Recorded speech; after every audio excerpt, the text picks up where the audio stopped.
Good afternoon, everybody. It's Dan Man Walking 55. We're coming to you about 5:20 on the East Coast this great Mother's Day, May 14th, 2023. Hope you're all doing well today and had a good day. If your mother's out there, hopefully you've had a great time and you have people around and love you and had some good food, snacks, toys, prizes, whatever you do for Mother's Day, chocolates, flowers, all that kind of stuff that's there.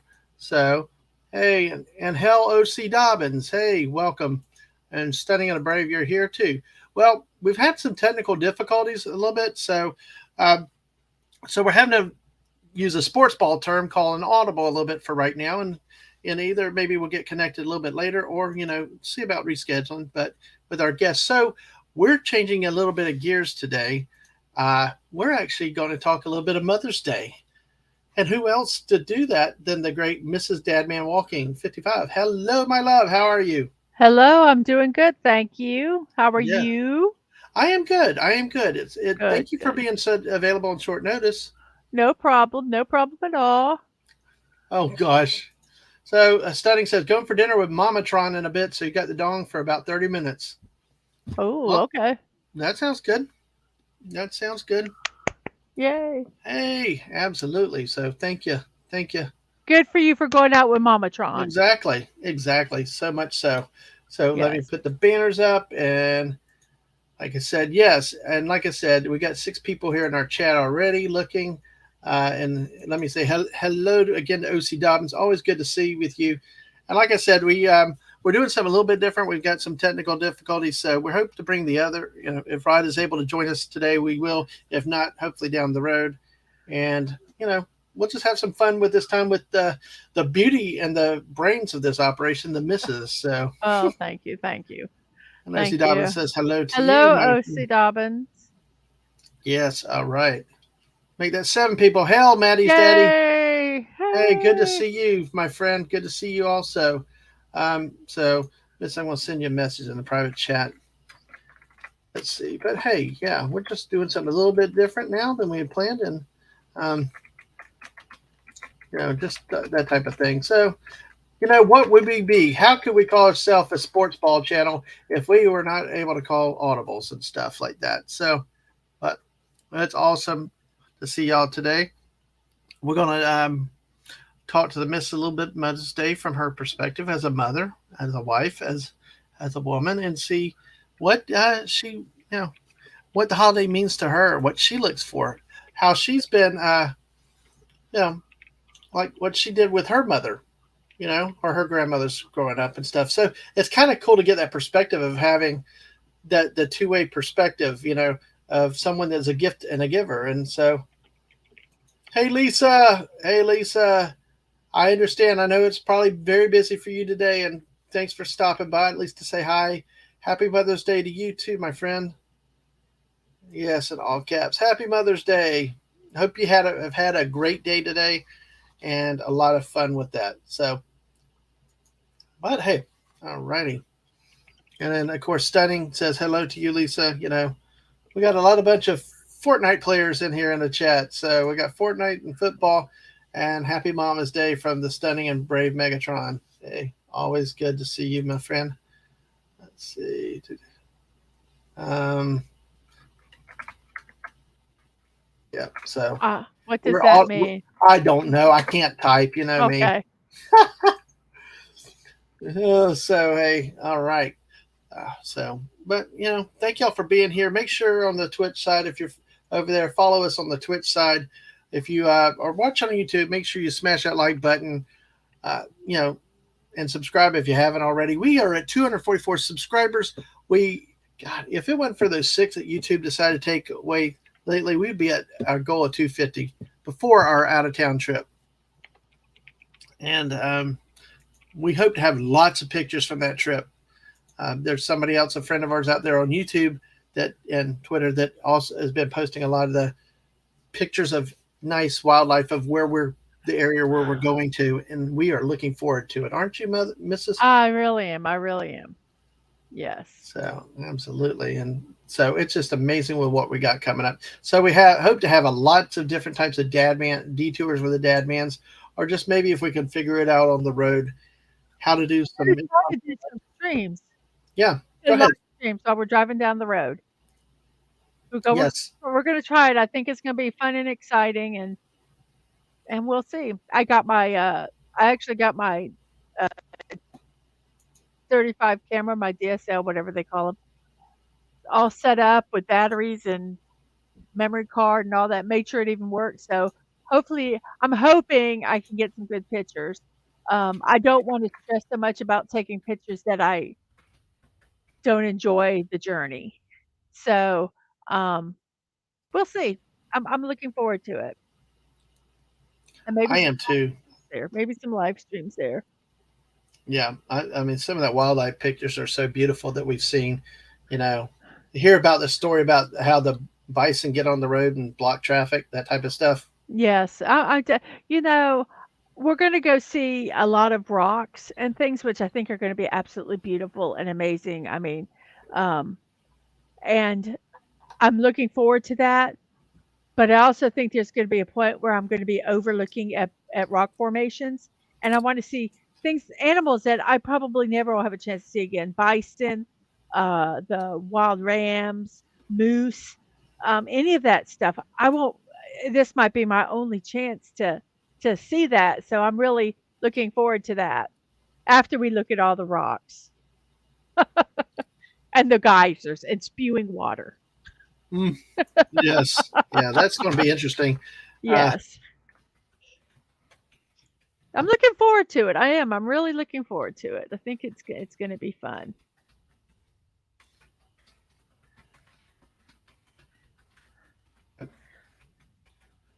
so hey, yeah, see, Stunning says we got a lot of those in Canada. Yeah, Yeah, but I'm on the complete opposite side of the country. I'm not even near the border of Canada. well, we have So, those. We have your geese though. yeah, we have those Canada geese. Please take them back. I oh, they're mean. But anyway, looking forward to it, and hopefully we can give you some um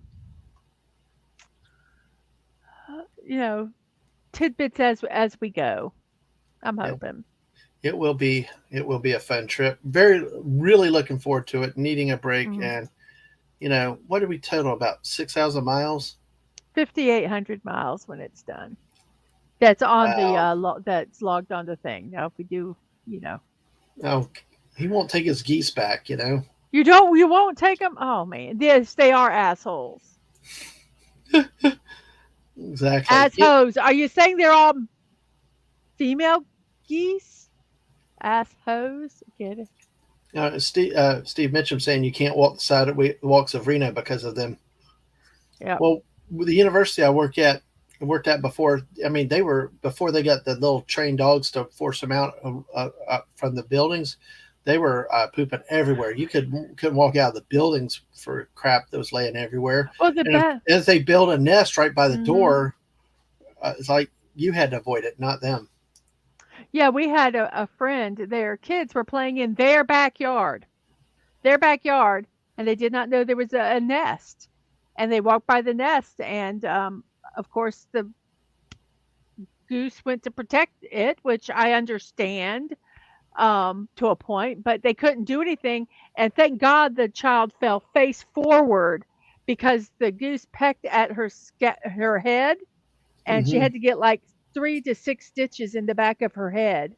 And if Hmm. she was facing up, God only knows what would have happened. But then they got in trouble for antagonizing the geese I still don't understand how that happens when. because a neighbor complained and said they were antagonizing the geese. So instead of finding out what really happened, they just came and yelled and did whatever, ticketed whatever them. It was stupid. Wow, wow, So that's just crazy. it is. It's crazy. Sometimes you look at things and you go, "This world is turned upside down." But anyway, so you want to talk about I did on my day? Yes, I do. I'd like to try to show something real quick though. Okay. Give me a. Good luck. That's yeah, really. That's the whole thing. Me and good luck. But let me see. I'm going to send you a picture. and see if you can get it On and pulled what? up. I'm going to send it via Twitter. So, or would you rather email? No, just send it. Okay. Well, folks, we are improvising on the fly. Thank y'all for being here with us, and I appreciate y'all being here. And we're going to start something off with a funny before we get to the the to our Mother's Day special. So, and while you do that, I'll go ahead and keep talking. So, yeah, I still like that ass host. That's a good name for him. That'll just be kind of different. So, yeah. So,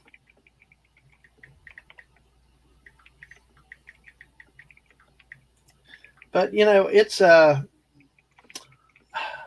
Mother's Day. We always joke about it being a manufactured holiday around here at times too. And if you look into a lot of things, it could be that way. But you know what? It's always great to designate any day to any special people in your life, whether it's mothers, That one, oh fathers. my gosh, that's funny. Yes. This So, is the one you're talking about? Okay. yep, that's what I'm talking about. But Okay. yeah, let's. But today it is the Mother's Day. We respect it. We enjoy it. We have a lot of fun with them, and we'll just thank you for all that they do. So, are you ready You're to bring it up? no, I'm not. You've Okay. gotta, oh, wait, I Okay. know what I'll just do it this Okay. way. I got to I'll keep just ad libbing, but yeah, yeah, you know, go. but no, it's, these type of holidays are great, and you got anybody in your life special. You know, don't take today for granted. You know, Okay, enjoy them. Any day of the year, or like the missus says, she'd rather not have just necessarily one day a year dedicated, but just be nice be throughout the whole year. yes, be nice to me all the time. Exactly. Okay. I believe it's ready for you to share. All right, here we go. They say a banana a day cleans your colon. Then I found out you're meant to eat them. But bump. Okay, that's bad. Oh, okay, you can take it down. That's so bad. The picture I'm getting. Oh my goodness. Oh, that's too funny. Stunning and Uh, wait for the making Uncle's Day so I can start getting free stuff. Nope, uncles don't get the free stuff. Uncles are the ones that get talked about as the creepy uncles you don't get, that you don't talk about. And O.C. Dobbins, absolutely. Do it every day. Treat everybody with love. Let them know you love them and, what they mean to you yes. every day of the week. So, Yeah. absolutely. I That's do definitely want the to way to do it. say I have Yes. been kind of following Stunning's Twitter with him doing the shelves with the different figures. Mm-hmm. Um, it is fascinating. That is so cool what you're doing. If you guys are not following him, follow him and see some of the neat stuff he does. He's making these, I guess, I don't know, dioramas, maybe, is that the right word? Mm-hmm. Little displays in these bookshelves with his different action figures. I know not to call them dolls, with his action figures, and it's really very fascinating. That and then waiting to see his Lego build. Oh my gosh, you guys need to follow him. It's really cool between his art and the things he does with his dioramas and then the Legos. It's going to be fascinating. Okay, that's my plug. I love your stuff. I think it's so cool. So, Yeah, I'm um, working to put his link out there for him. I mean, so so yeah, that way he doesn't have to. But I know he's a mod. But thank you for what you do around here. So I'm going to put this here. And he said dioramas. yes, So that's his I did channel to say go the right check it word. I out. might have Yeah. said dioramas because I put the accent on the wrong syllable, Yeah, but Lisa needs to post some dioramas. So all right, hey, yeah, that would be cool. You have uh, a diorama day. all right, Um, definitely a good thing that can be done. Yeah, definitely. that would So be cool. So, all right, I was about to make a joke that probably would have backfired. So yeah, let's eh, probably let's not best worry not about to. that. Probably Yeah, best not to. it's usually bad when you like when you almost wonder if you if it's When you know you shouldn't do it. but then you get this. Okay, I'm going to just have to do it. Well, you talk about the words dioramas. I was saying, well, this is not diarrhea day. So, At least it's not diarrhea yeah, day. there you go. Exactly. Yes. All But right. bump. Okay. Okay. So, Dad man is no longer. yeah, Wow, 1 to exactly. Oh, 12. Wow. yeah, nice. Okay. What That is is 1 to really 12? Mrs., can that you help? means for every in if Lisa tell me if I'm wrong, for every 12 units, usually it's inches or centimeters, whatever, it's 1 centimeter. So if she's doing it to 12, if the stuff is 12 centimeters or 12 inches, it's 1 inch. So if something's 12 inches in real life, it's 1 inch scale when you make it. So if you have a Okay. chair that's 2 feet tall, it'll be 2 inches Mm-hmm. in the miniature. So she does That's. it 1 foot equals 1 inch. Mm-hmm. Is that 1 foot 1 inch? Yeah. Yeah. Yeah. And OC Dobbins, definitely go check out the stuff. You'll love it, especially if you like Transformers. And not just that, Stunning's art is out of this world too. And Lisa said hers dollhouse stuff. That's nice. Oh yes, I love looking at dollhouse. I actually have some books, and I have one book that it's needlepoint, but they're to scale needlepoint Oriental rugs. You are Um, correct, according to Lisa. yeah, the 1 foot to 1 inch. Yeah. Mm-hmm. Maddie's Daddy's wish Lisa a happy Mom's Day too. OC Dobbins is talking about 1/6. And So that's yeah, that's like half of the size of what Lisa did. okay. And Stunning is saying dioramas are easy to make. If you know how to measure, cut, foam, and paint, it's all you need to know. Yeah, but I can measure, cut foam, and paint, but I can't do any. There's nothing pretty when I paint. I mean, I can't. I mean, I'm not artistic when I paint. My Yeah. my I'm creative, but not in that sense. There's other things that I do, but I don't I can't I don't paint. I can paint one color. Well, hey, But doing you're mountains and if you're doing like a mountain or something like that on the I can't do that. But I'm just so enthralled when people can. you're worlds ahead of me, though. We know that for sure. Yeah, you can't even measure and cut correctly. No, I can't even paint Yeah. correctly, much less that. So Yeah. So, there's Stunning's playlist that he put out there for us. So, and hey, and oh wow, twins. Oh goodness gracious. Hello, what? Miss Martin Muses. Yeah, are you looking on the YouTube side? No, I'm actually looking at you on the Yay! Yeah. StreamYards. Well, greetings, Miss Smart Muses. Good to see you today. Let's see, and Lisa, to thank you.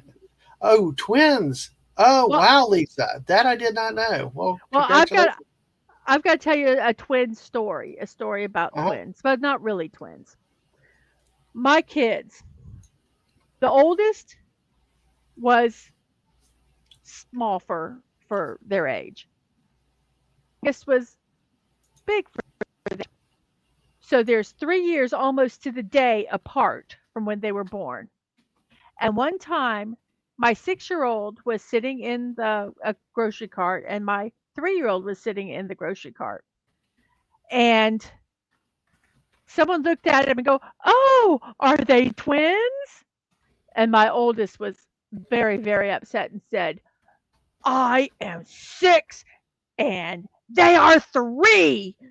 And so whenever I hear twins, I think of that.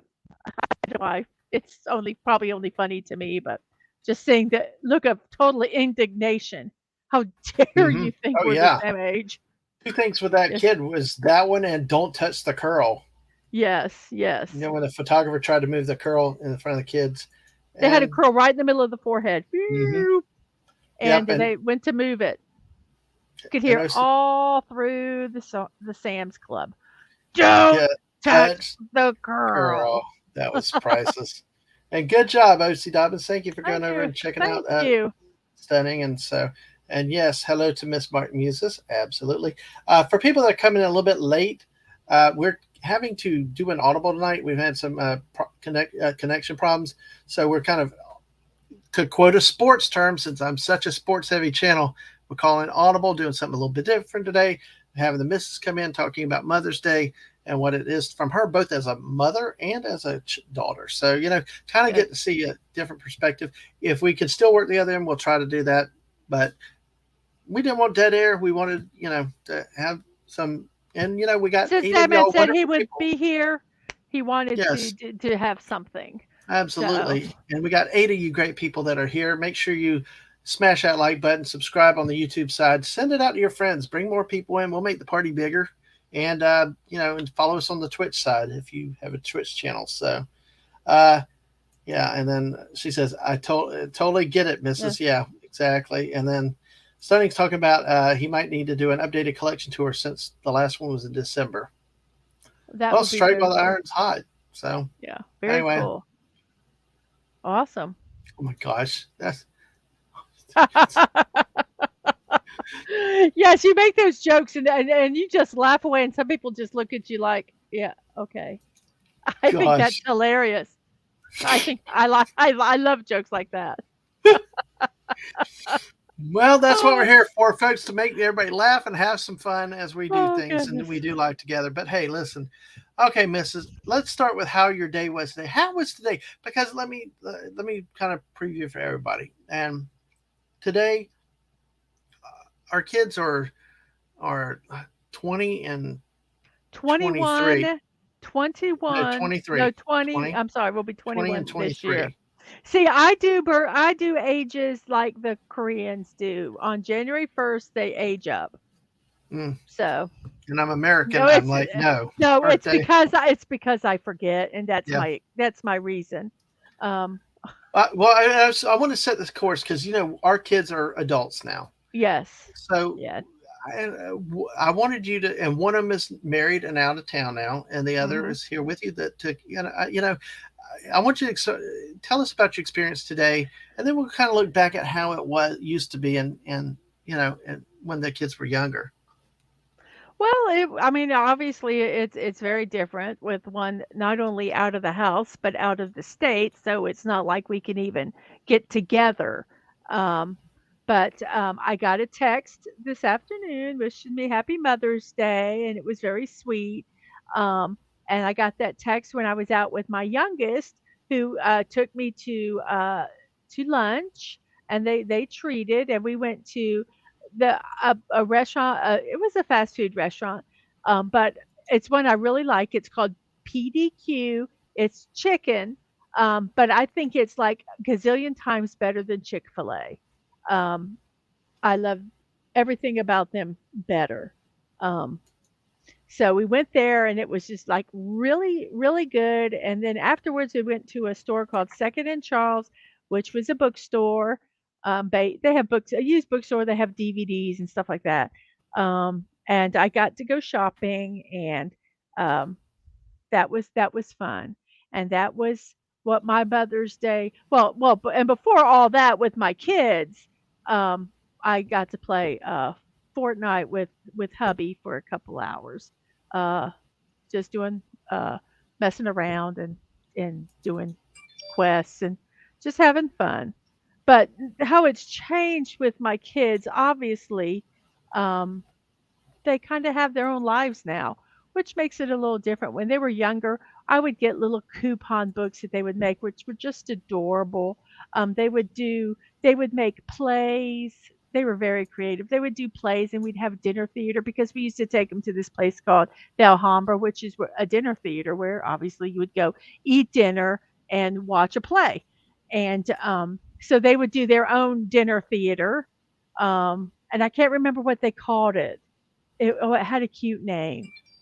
It was a takeoff on the one that was here. But, and so they did very creative stuff when they were uh, younger. Hmm. Now they've got their own lives and they don't necessarily have time to do all that, nor are they even here. So it's a little different. It's getting a call and talking, or going to have lunch and talking, and it's the time that now I treasure more with them than getting stuff. It takes So it's advanced to a different stage, oh, as they. absolutely, absolutely. But you know Um, what? But you know what? Even though it may advance to an older, a different stage, you're still mom. Like this, I'm going to start throwing in some memes, funny memes. Howdy, Castle. Welcome in. And Hi, yes, Castle. we had to call an audible a little bit today. We had some issues, so hope to reschedule the trucking or do that later if it works out. But hey, we're doing a Mother's Day thing with Mrs. Dadman here. But howdy, welcome in, my friend. And you got just in time for our first meme, Mrs. You ready for this one? Yes, I am. All righty. Happy Mother's Day, Mom. Thanks, sweetie. Now go and wash your hands. They're filthy and comb your hair and turn off the lights. Do you think I own the electric company? Yes. Do the dishes. Do the Turn dishes. out the lights. Oh, the party's over. Yep. Absolutely. So, what was one of your best memories? I remember now about that dinner theater because I had to help them with that a little bit. Yeah. Do you, that was really cool And they because used their stuffed animals were part of it, and it was very cute. They were very creative. yeah, Still are very creative. Um, exactly. So it's do you do you like I said, we're trying to on the fly here, but this, do you ever remember anything specific, like one specific gift or that they got you or made you before? oh gosh, I can barely remember yesterday. Um, Hmm. I mean, to me, it was the the the that like I say, the dinner theater or the coupon books. Those things what I remember. A lot of the physical stuff, I'll be honest. If you said it, I might go, "Oh yeah, yeah, yeah, I remember." But that's not the stuff that stands out to me. It's the Hmm. stuff that they really took to um to make themselves. Now, all you know, we do have the handprints and things like that that are precious. Um, but most of the time, I'm the one made them with them because we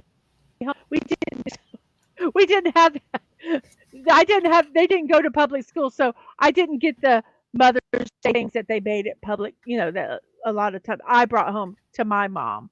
We're not because I went to public school. So Yeah. if you have that was made in school is I made it with them, so it wasn't a What? big surprise. Yeah.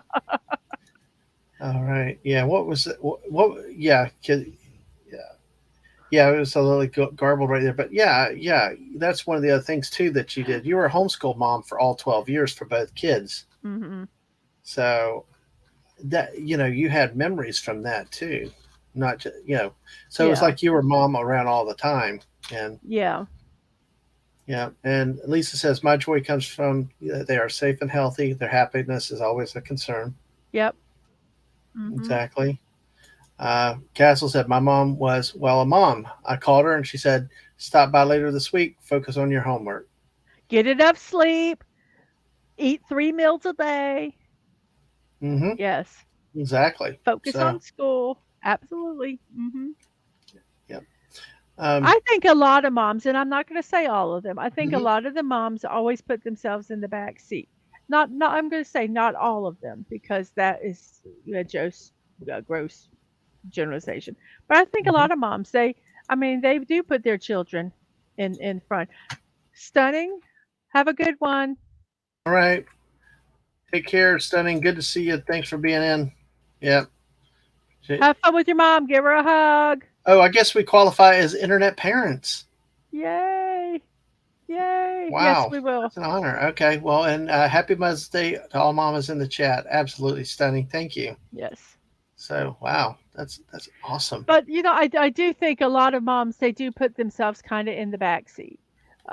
Even on Hmm. Mother's Day, a lot of times, Yeah. um, it's like, oh no, no, no, no, I'll do this, I'll do that. It's very hard sometimes to be the center.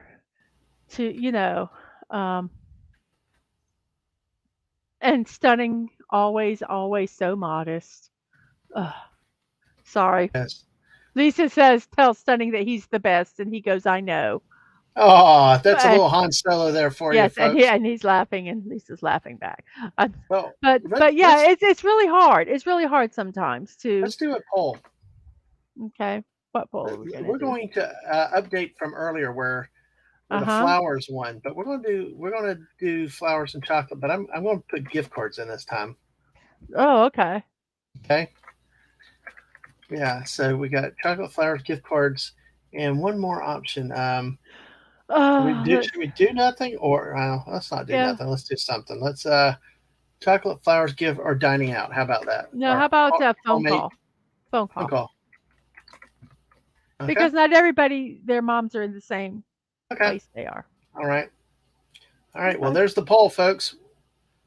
Oh I my God. managed to remember to give the poll results the last few times, so let's do it. So, what are some of the things that you do for your moms out there on Mother's Day? So, and yes, and please vote in the poll. We'll see how it goes, and we'll have some fun with the results from that.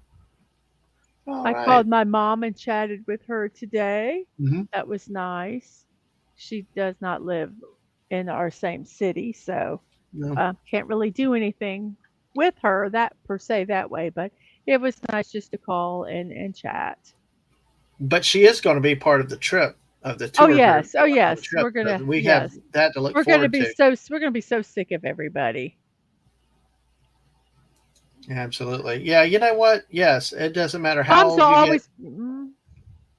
Mm-hmm. Yeah. Moms will always be moms. Yep. Yes.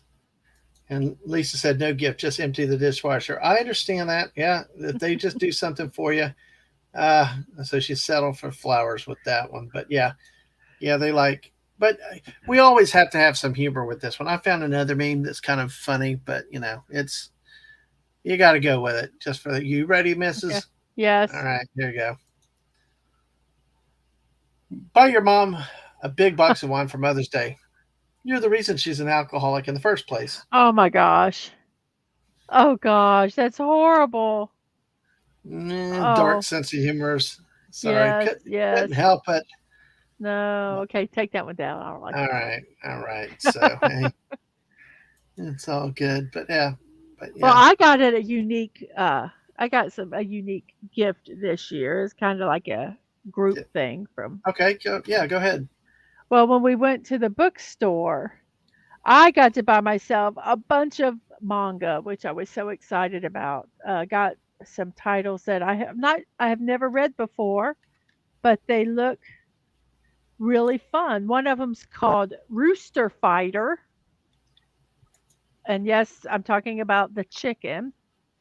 And this is the back of the book one. In a world where terrifying monsters walk the earth, one heroic rooster is destined for greatness. When giant demons threaten the innocents, he's going to show them who's boss. Wait, I got to take the tag off. The the neighborhood cock of the walk is more than just an ordinary rooster. He's humanity's greatest defender. His opponents may be 10 stories tall, but nothing is bigger than his stout heart and his fearsome battle cry. Cock-a-doodle-doo! So I got that because I think it looks fun. That's awesome, though. That's So awesome. that's one of the books I got. I mean, look, Castle actually bought his mom books she wanted, so that's awesome. Books make a good gift. Well, I love it because they let me I got to take and well, Ang was with me. Dadman was not, but Ang let me sit and just look at every bookshelf of manga, which I don't always, not always able to do. So it was very nice. So that was one set. I got one, two, three, Hmm. four five total sets, different sets, and I've got like book one, two, and three of that one. So that was my first set. Yeah, And then you want me to tell you what the other ones were? go ahead. Why not? Yeah. Then the other one, this one is a little yeah, this one is a 17 plus book. What does that mean? More adult It themed? means it's yes, it's more adult themed. It's called Yakuza Fiance. And let me look at this one. Okay, this was back on book one. This one just, it looks very spicy. Too much love will kill you. Yoshino grew up the sheltered Yakuza princess of the largest crime family in Osaka, the Samai. Due to her resting bitch face and dangerous family, no man has ever approached her.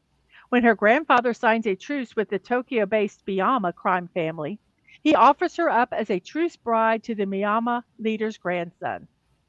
Kirishima Miyama is popular, charming, and seems totally normal.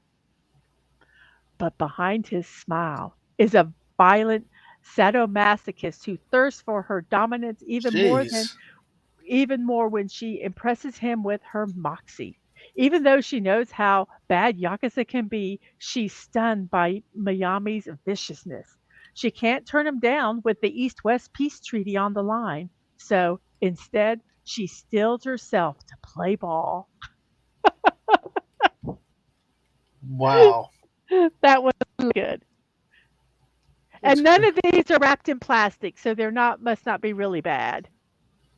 Because the ones that are really bad, they wrap in Mm-hmm. plastic, so you can't open them up and read them. Wow, that's crazy. Okay. Yeah, because, I got it. yeah, Yeah. the Yeah. pictures are in them. Yeah, Pictures. All right. They're pictures? yeah, yeah. Anyway. Well, Yeah, they're listen. comic books. Well, They're here, comic this, books. that's true. But like they do certain things. This is a meme that's nicer. This is Right. what you I were look saying earlier. can I read it? Sure. Today isn't special because every day is Mother's Day. He's kind of saying it that way. You got to get that facial thing. Well, you got to do it in the Nick Cage voice too, though. Well, I can't do it today. How do you do his voice? He like has, today is, I can't do his I don't even voice. know if he knows how to do his own voice. It's No, like he changes all the time. I know. Today is special because every day is Mother's Day. I don't know. I can't do Nicolas Cage. I can't do him. I He don't think has Nick Cage can do Nick Cage, no. but He's like has a non-voice. It's no. not it's the thing. It's not It's like not like Clint Christopher Eastwood. Walken. Well, you can Yeah, talk, like that get that you can kind little of. Yeah, rhythm going. But yeah. I am oh my I am not an impressionist, so it's not going to work. gosh. So okay, we talked about how a little bit how the Mother's Day has gone for you and changed over the years. What about with um you know how about you for you as a kid? Growing up Oh with your gosh, I could. mother and to nowadays. Well, I went to public school, so we always had some silly Mother's Day thing we made. And if we went to Sunday school, we always made some Mother Days thing. Um, I loved making coupon books. I loved doing coupon books for my mom. Redeem for one free hug. Redeem for doing the dishes. Redeem for, you know, feeding the dog for a week or whatever, it was. I did those a lot. There were 5 of us, so 5 kids, so, we weren't very creative. I made her, paper flowers and stuff. We lived out in the country, so we didn't really have, we couldn't go buy flowers or get flowers. I mean, we went out and picked, the flower weeds out of the yard. There were little purple flowers and the little dandelions, or yeah, dandelions, and we'd pick all them and make a big old bouquet and come and put them in a vase and tie Hmm. a ribbon around it. And we did things like that. You That, that, know, we cooked sometimes, um, but not a lot. Um, hmm. my mom loved cooking for us, so it was, um, I mean, and I truly, I mean, she has said that. Um, she, uh, so we didn't necessarily do a lot of the cooking and stuff, but we'd help clean up and things like that. So Mm. I've never been very, uh, what's the word? I've never been really into holidays and things like that. Right. Well, Lisa, love you Thank, too. Have a yes, wonderful Mother's Day yourself. Yes, yes. Thank you. Thank you for stopping by. Mm-hmm. Absolutely. Alrighty. So, and here I'm going to pull another meme up for us here. Oh, make it bigger. Can't see it. Okay, I'm trying to. I'm not used to this stupid opera thing. I'm trying to zoom it. There you go. Oh wow, that went too bad. I didn't boomer it. Motherhood Inc. Human Resources. One vacation day a year. That's all I get. We call it Mother's Day, but technically you still have to work. Yep. Oh, but I haven't really had to work today. No, no, I today's haven't good. really had to work today. No, So, not at all. So hey, let's see if I can find another meme here. okay, while you're looking at a meme, I'm going to read the back of another set of books I got, Oh yeah, go ahead. Go ahead, real quick. which is called My Love No Longer Heroine. Um, I've actually watched this as an anime, which I really enjoyed it, a Mm-hmm. live action. So I've not read the books yet. So this will be very interesting. Enter Hattori Mas- Matsuzaki, the heroine of this love story, and her hero, Rita Mm-hmm. Terasaka, an infamous hottie with a quote, parentheses, hidden heart of gold. Sure, he might be a notorious playboy, but she's got nothing to worry about. After all, he's never serious about any of his paramours. Besides, she knows him better, has been by his side longer, and loves him so much more than anyone else possibly could. Okay, so she might not be dating him just this second, but what's the rush when destiny is on her side, right? And then the second book, Hattori may still have a long way to go until she cements her spot as Rita's heroine. But now that she's finally confessed and he's agreed to stop avoiding her, she's back on the playing field.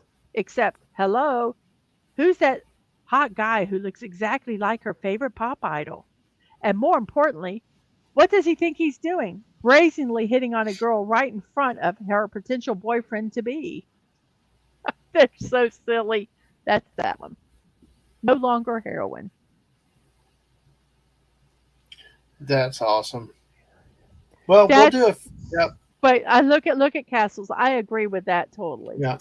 I agree with that totally. I don't think we should wait Pastor. for anybody. But go Yeah. ahead, you can read it. Okay. My My pastor would always remind us that we shouldn't wait until a Hallmark holiday comes to celebrate mom. I would Yep. extend that further to everybody, to anybody, because you're not promised tomorrow. Okay. Absolutely. Yes. Okay, this one looks Yeah. funny. Let's look at this meme.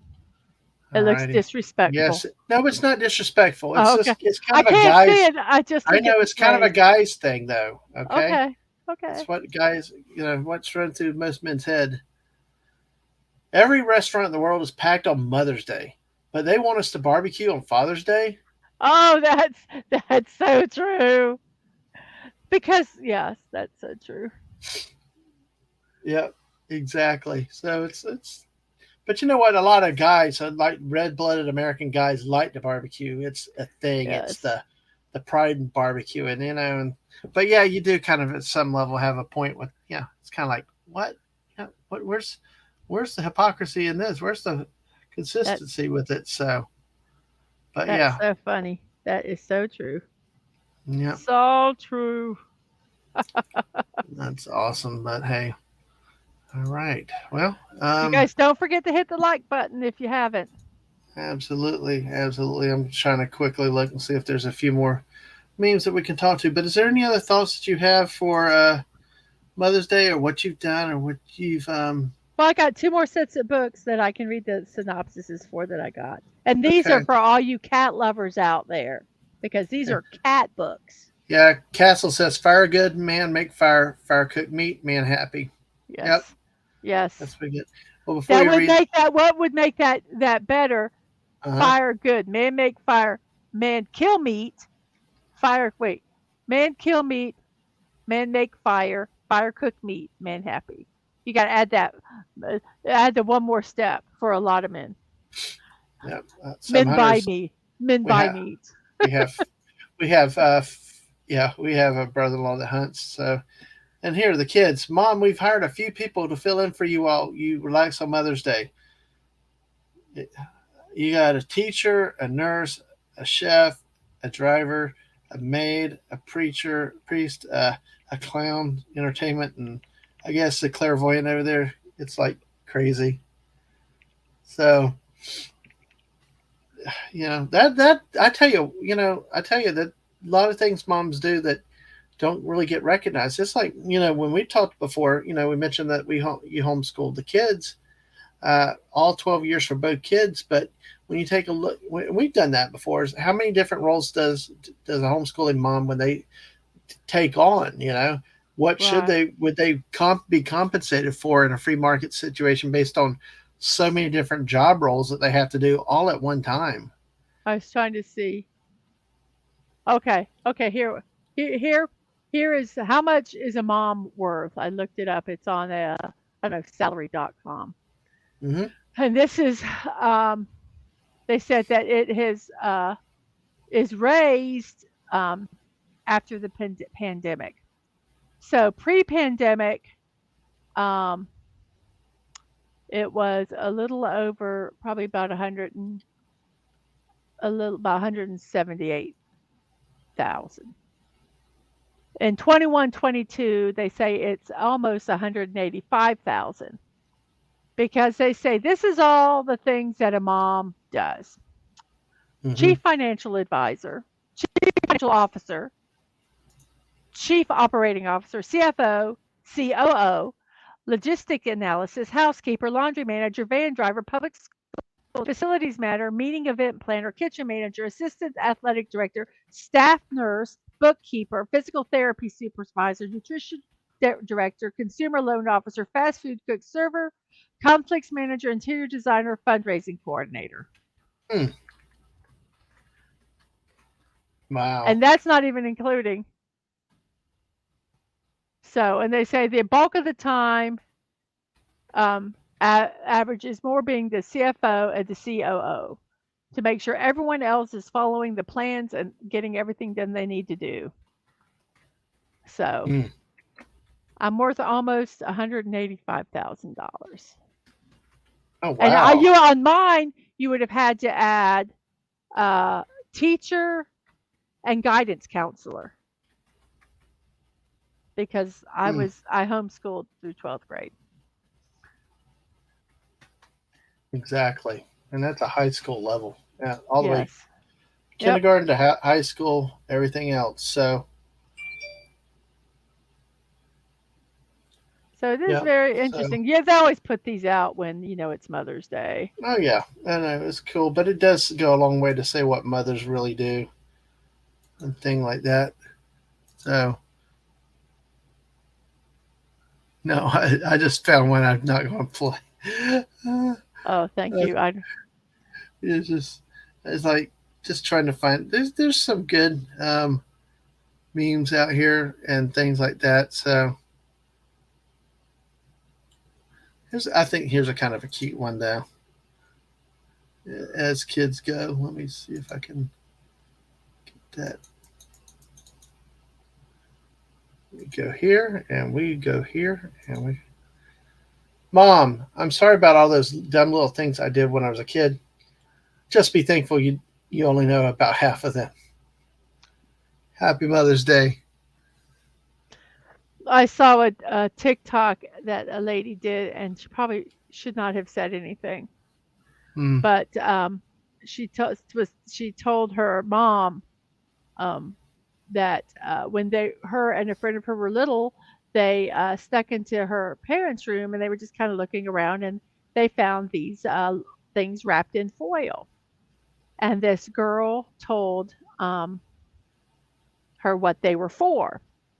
So them being little brats that they were, they took and poked holes with needles all in them.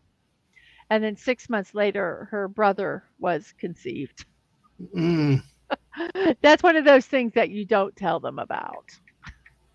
And then the Yeah. mom had no idea why. She said, "We were so careful. I don't understand why." Well, that's why. Kids are little stinkers. Yep. Yep, they are. And they'll find any little hole in your defenses. Yes, har, har, har. Okay, Yeah. here's another manga I got. It's called Okay. The Evil Secret Society of Cats. Oh, no. There's a Mew villain in town. We will teach humans to fear the feline race. They may seem cute and cuddly, but these kitties are up to no good.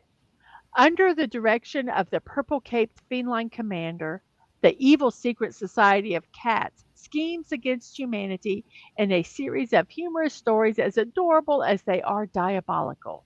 Hmm. After all, the complex nature of cats is part of their charm. And if you've ever had a cat, you understand that. So I'm looking forward to reading them. The illustrations are just plain old adorable in this book.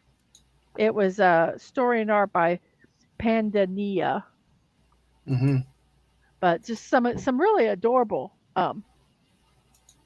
illustrations. I love going and finding new ones. Absolutely. Hmm. And then my other cat one is there's this is a very Well, wait. Hold on one second before you go further on the cat thing. I uh-huh. found something cat related. Oh, okay. So let me do this real quick. Let me bring this up and and there and there. I killed my first rat today. Happy Mother's Day. Oh, yes, I have gotten gifts from our cats. Yes, definitely. It came to mind when you talked about the cats. So even the cats Yes, love mothers. So yes, all yes. right. They will do for us. This one I got is called The Complete Cheese Sweet Home, and it's part one. This is a very popular one that's been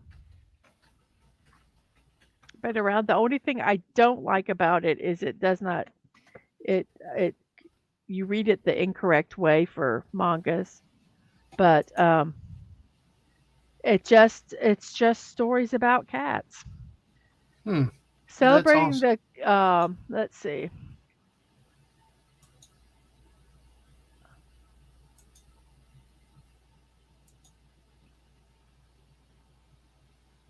Oh, I can't read it. It's too I my eyes are too not good. But Okay. anyway, that's a new one. That's one I got. Well, that's good though. That's good. So that's all I got. I got a bunch of books. Yeah. Yeah. So Yeah. That's awesome. Well, it's a good year. Like we've said, it changes over the years what the kids did, mhm. and because remember I had to help them a lot with a lot of that back then, and but now as they get older, they can do it on their own, and what they do is different than uh, you know than what we did as kids. What they did is they were a lot smaller, and I got to I influence a lot of it. So but yeah, it's really cool to see them coming, Mhm. getting older and all that. Yes. So, all right. Well, we're almost at an hour right now. Can you believe that? That's Mm. funny how time has flown by, and I appreciate you being here with me. And let us. I got one more meme, and then we'll look at the poll and see Oh, where oh we're. yeah, I forgot about the poll. Yeah. All right. So anyway, here we go. Happy Mother's Day to Mom, the original seatbelt. I still do that to this day, and I do it to like if there's like a friend sitting in the passenger seat, I still do that to them, not just my children. I think you do it to me sometimes, and I'm in I the driver's do. seat. Yeah. Yeah, if they're yeah, because that arm there is going to stop you from going through the window Hmm. because it's a mom's arm, and mom's Hmm. arms are amazing. Absolutely. Always putting themselves before you. So, yeah. But that arm can also reach in the back seat really well if the kids are in the back seat Hmm. misbehaving. So I think it's gonna got like a stretch. I mean, it's got a still arm when you're there, But when they have to reach them back and get someone's attention back there, it's like Elastigirl can reach back there, Yep. get someone's attention. I Hmm. know. I know. So, all right. Well, I think we'll. Do you have any other thoughts for Mother's Day? Any other? I mean, No, a lot of what I've shared with you is what you share is kind of like what you have with my mother. It's, my sister's done more with my mother over the years, and I've more called her. Last few years, we've done more Christmas. We do some of the bigger holidays and well, things we around have taken your mom places and town. gone we've and done that in the past. So yeah, Yeah. we've done. It's like I say, we don't always do stuff on Mother's Day. I mean, we do stuff for our moms year round, which is the way, like Kessel said, it should be. It Hmm. should be. We should think of our parents, especially if we're getting older, which means they're getting older. And it's nice, to keep in touch with them. Hmm. It definitely, and or like birthdays. We coordinate with the birthdays. We can, just take them out to dinner during the week or something else. Drive by, check on them. Even when But they it don't doesn't even ask have for it. to be a holiday or a Right, birthday right. or a As special I was day. saying, you drive by, even Yeah, just drive by on them, check on them, and stuff like that. yeah, And, you know, see if they need the garbage taken out, or just drop by unannounced, and yeah. do what you can do to help them and check on them, and love them while you got them. So that's a big thing. So all right, well, I think we'll probably, Mrs. Do you have anything else, or anything else you want to say about your Mother's Day, or what had No, been Mother's no. Day? Nope, um I just hope everybody has a good day and yeah. Okay, I am I going. don't know what else to say. Sorry, I'm No, I kind of know, I know. I did Well, not come prepared. no, but I thank you for kind of being just ready on winged. short notice. So I appreciate it. And So if you guys hearing about my books I bought was boring. I'm sorry, but that's all I had today. Didn't have time to prepare anything else. I could talk about some of my other manga that I have. Berserk, which is like oh man, crazy. Oh my so gosh. how many of those volumes do you have already? Berserk. Yeah. I've got the big volumes. Five, 10. I have 12 of them. I think there's one more left Hmm. of that. I have like Tokyo Berserk. What is that? You're breaking up again. Oh, Tokyo Ghoul Cells at Work. Heaven's Design Team, which is a hilarious manga. It's about God has farmed out the creation of animals. So they have these different teams that make the different kinds of animals. And the books talk about the team making them, and they have to go through research and development and make sure that they can actually work on the physics of Earth and everything else. They're really quite funny, and they have giraffes Hmm. and that. And it's just they're fun. And I can't see some of my other ones; they're hidden. Yep. Um, My Hero Academia, I have some of those. I got my oldest was selling them. But yeah, um, maybe we'll do a talk some of my books one day. Yeah, that would be good. Or when you do start streaming, you can talk about your books and manga and stuff like that. And Hmm. but hey, that is definitely an option. I know people would love to hear about it. The manga's a growing field, a lot of interest, and to a lot of people. So that is very, very good topic to have sometime. So, well, Mrs.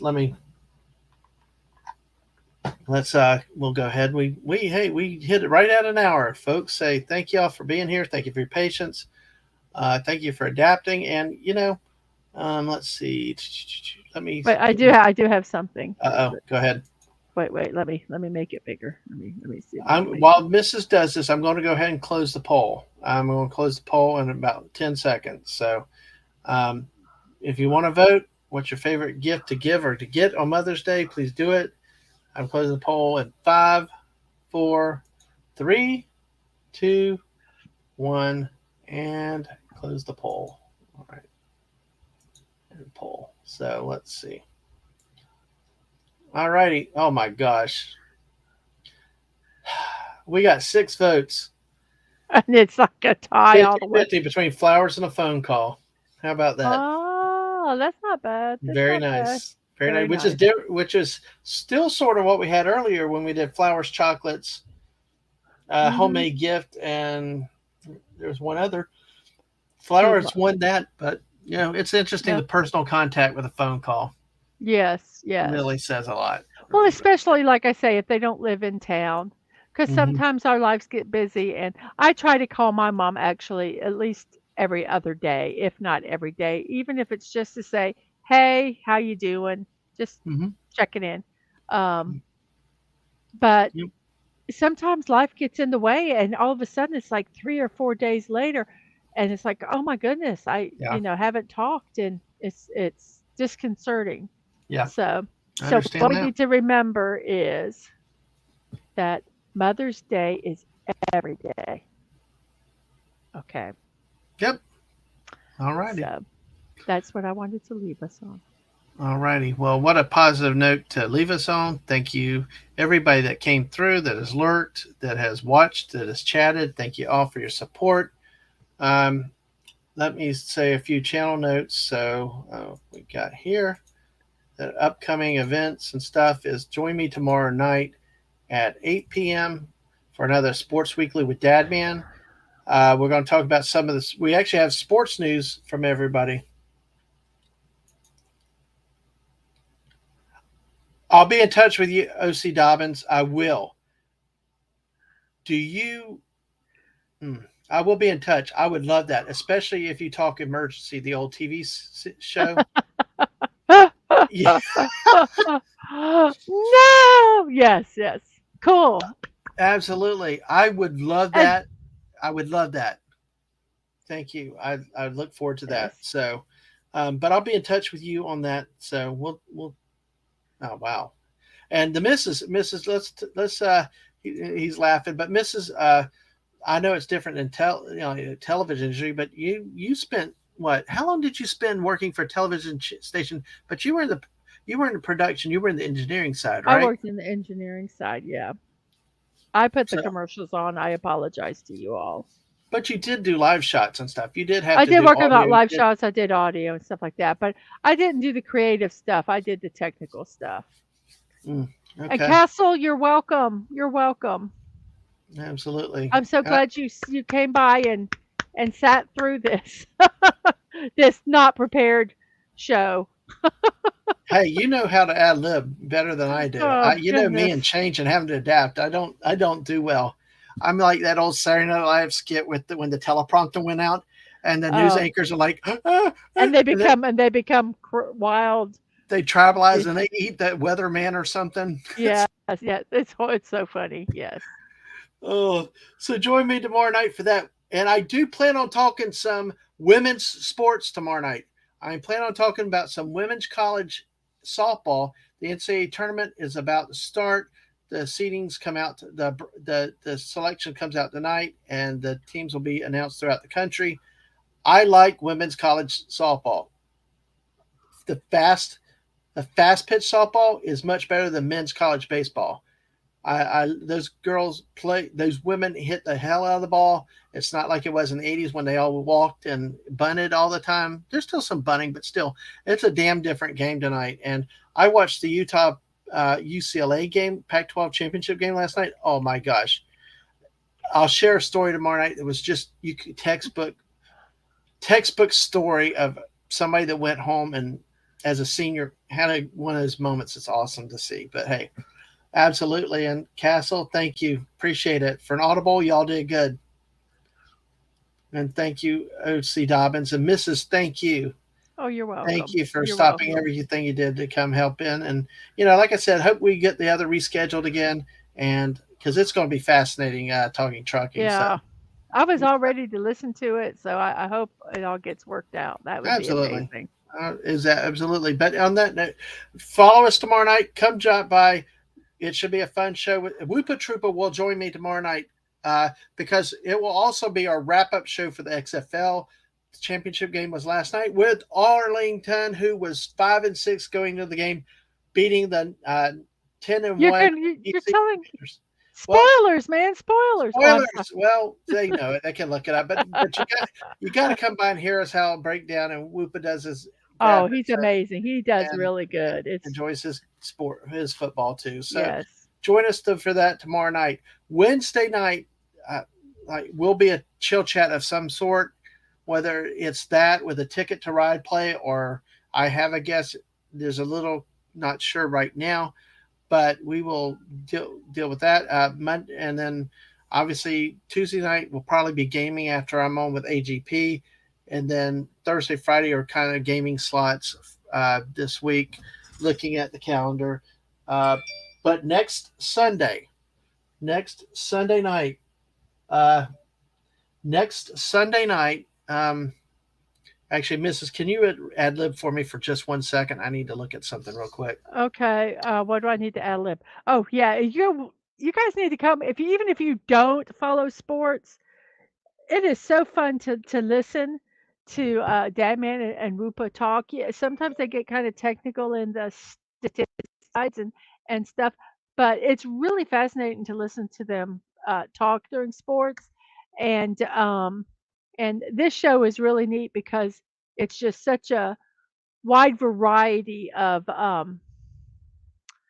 sports that he does. It's not just football. It's just not just baseball. He could throw in soccer in there, um, rugby, hockey, whatever there is to talk about. So that's a really neat show, and yeah, I would recommend you stopping by and checking it out. And if you haven't liked or subscribed yet, please do. I don't think there's anybody in here that hasn't, but let's try to get Deadman to 250.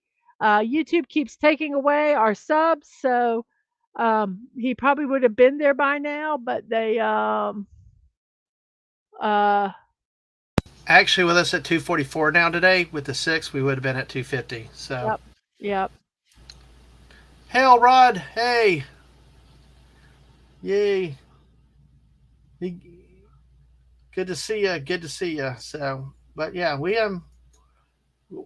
like we said, we'll get to reschedule soon with our big rigging, and appreciate you being in here and the chat today. So we're all good. And next Sunday night, though, I do want to say a special a special thing going on.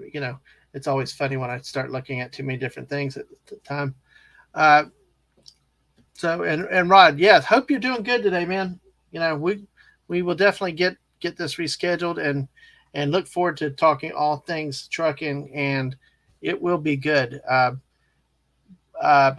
Next Sunday is what I'm trying to talk about. I think actually Wednesday night is a chat, but it may be a guest, may not be a guest. Join us Wednesday at 8. Also, uh, next Sunday night we have another show and tell with the Empire Strikes Back as the focus. We Dun, dun, dun, dun, dun, Yep, dun. I can't do exactly. it because I don't want you to get copyright I know stricken. it's so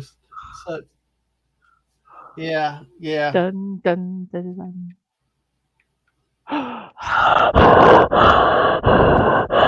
There. Absolutely. Yes, absolutely. So next Sunday night, we're going to do this. Right now, at this point, I have Pat S. Coming on to talk. And if you know Pat S., he's big into collections, toys, and Oh, everything cool. else Cool, that's cool. there. Um, so we're looking forward to that.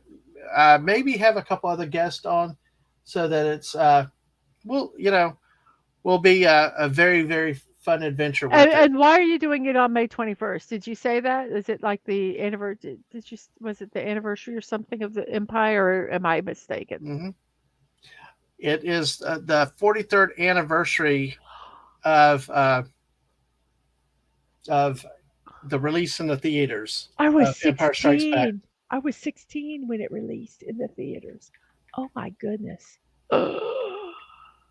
Oh gosh, that's crazy. Yeah, I know.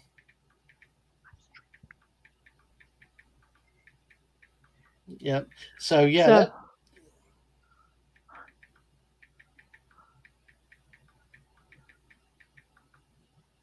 yeah. So yeah, it this was I saw this movie one time in the theater because my parents had my cousin take me, you know, because my parents took me to see Star Wars, my grandparents and stuff. It's so it was kind of it was interesting, but I mhm. only got to see it one time in the theater growing up. So in 2020, when the movie theaters in most states shut down, ours in Florida got open pretty darn quickly. Um, Mhm. and that was what was interesting to see. I wish the movie theaters would do more of that, where they bring back the It's very logistically hard for some of yeah. them to do. But I mean, it's like it was so good. It was so good to have the chance Yeah. to watch movies in 2020 in theater. Raiders of the Lost Ark, Back to the Future, Smokey and Empire, the Bandit. Smoking the Bandit. There are all kinds of those movies that I Young, did. yeah, was it Young Frankenstein? No. Blazing Saddles. Oh yeah, Blazing Saddles. So, Yeah, so it's going to be it was a really great thing. So of course, in 2020, I think I watched it 3 times in the theater. right, right. Just So like I don't care. so cool, cool. Yep, I know. So, but yeah, it's going to be fun next Sunday night. We're going to talk toys along with the movie and have Very a lot cool, of the very stuff cool. so with it. So, but yeah, we'll have a good old time, and hope y'all can join us for that and bring your friends at, on Sunday night at 7 p.m. So, and let's say hello. I'm going to actually bring this down because we have the man himself here, Mrs. Let's greet Rod Thunderheart. Hi, Rod. Yay! Hello, hello. Hey, oh my God, I'm really sorry, guys. I took an afternoon nap and I was like, I wake up and I was like, yeah, I should be fine. I realized like, man, we've already been on for an hour and a half. I'm like, holy crap. Oh Oh, goodness. I'm really sorry about that, guys. All the Really Oh, time that's sorry. zones. All the time zones. Well, since you're on, you want Yeah. to go over a few of the slides? We can take a few minutes and go over a few of the slides if you would Oh like no, to. absolutely, absolutely. Okay. Well, we could do a brief one now, and we can reschedule for a time where we spend a lot of time. Would that work? Sure, but I mean, yeah, no, I don't mind talking if you like, Okay. Well, let's at least give some people some of the a Yeah, sampling yeah, of what you absolutely. got. So, yeah, all give right. them a Well, taste. Give them a taste. we'll give them a Sure, taste, and sure. let's see some of the things. Let me take the screen down. Actually, no. Let me get back to see. This is true ad libbing now. Audibilizing. We always talk about those things in sports, and things like that. I'm going to save the moose stories for now. Okay. Let's save the moose stories. Okay, sure, sure, sure. All right, yeah, Yeah, but yeah, let's see. Let's talk about the trucks themselves a little bit right here. Let's talk about one of yeah. these trucks that come in right here, Well, and we gentlemen, I'm going to let you go, and I'm going to enjoy by watching okay. because I don't know anything about trucks. Well, sit back and listen. Hey, look, I if we will. go I will okay, if be. we go well, folks, You can learn a bit, but sure. I go will. ahead, I'm going to watch it through the YouTube stream, so you guys can. go ahead and send can another tweet out that we're folks. okay. If y'all got time to stay Yeah, with us, yeah. yeah, My I'll God, keep I'm going really as long sorry. as Rod wants to go, and if y'all stay in the chat, I know people Yeah, got yeah, things to do. absolutely. So, but let me bring this up real quick. So, Okay. let's see here. So, hey, all right, Rod, good to meet you. Glad to get to talk to you. Oh, thank you. No, I can't believe. Oh, Time again, I zones, should have asked you times, about the time zones. Like, yeah. man, no, Because yeah, I thought I'd mention the 5 Eastern, but time zones still screw me up anyway. When I go to the Central time zone with the Mrs. family, I'm all messed up. That Central time zone throws me for a loop. So anytime you bounce between time zones, anything can mess up, and I it's understand. like it's 4:30 right now where I am. I'm just like, oh, it's still like half an hour to 5 o'clock. So I'm like, I'll be perfect for his time zone. And like, I look up, And like I'm looking at it, holy crap, you've already been on live for like an hour and some. Like, wow. It's all good. It's all good, Rod. So hey, but I'm going to bring up this first truck, and you can talk about what kind of trucks. But tell us a little bit about your background and how you got started. I know you wanted to talk about that a little bit. Yeah, sure. How did you get from where you started to where you are now? Well, I was a shipper receiver for a place, a metal place called um, um, uh, you know what? It's been so damn long, can't even remember the place. Like, but anyway, the place, the people who owned the place were they were Chilean, Mm-hmm. and uh, my thinking also, like, I'm not stupid. I realized, like, like, because they were Chilean, like a Mm-hmm. lot of benefits worked in their favor because they were quote unquote a um, from out of province, or out of province slash out of the country, and um, as a result, I mean, I tried to ask them to, well, like, I asked them, and like, like, hey, like, I was working for, like I said, I was their shipper receiver, which was like $16 an hour, which is like a solid wage, way back in like 2006.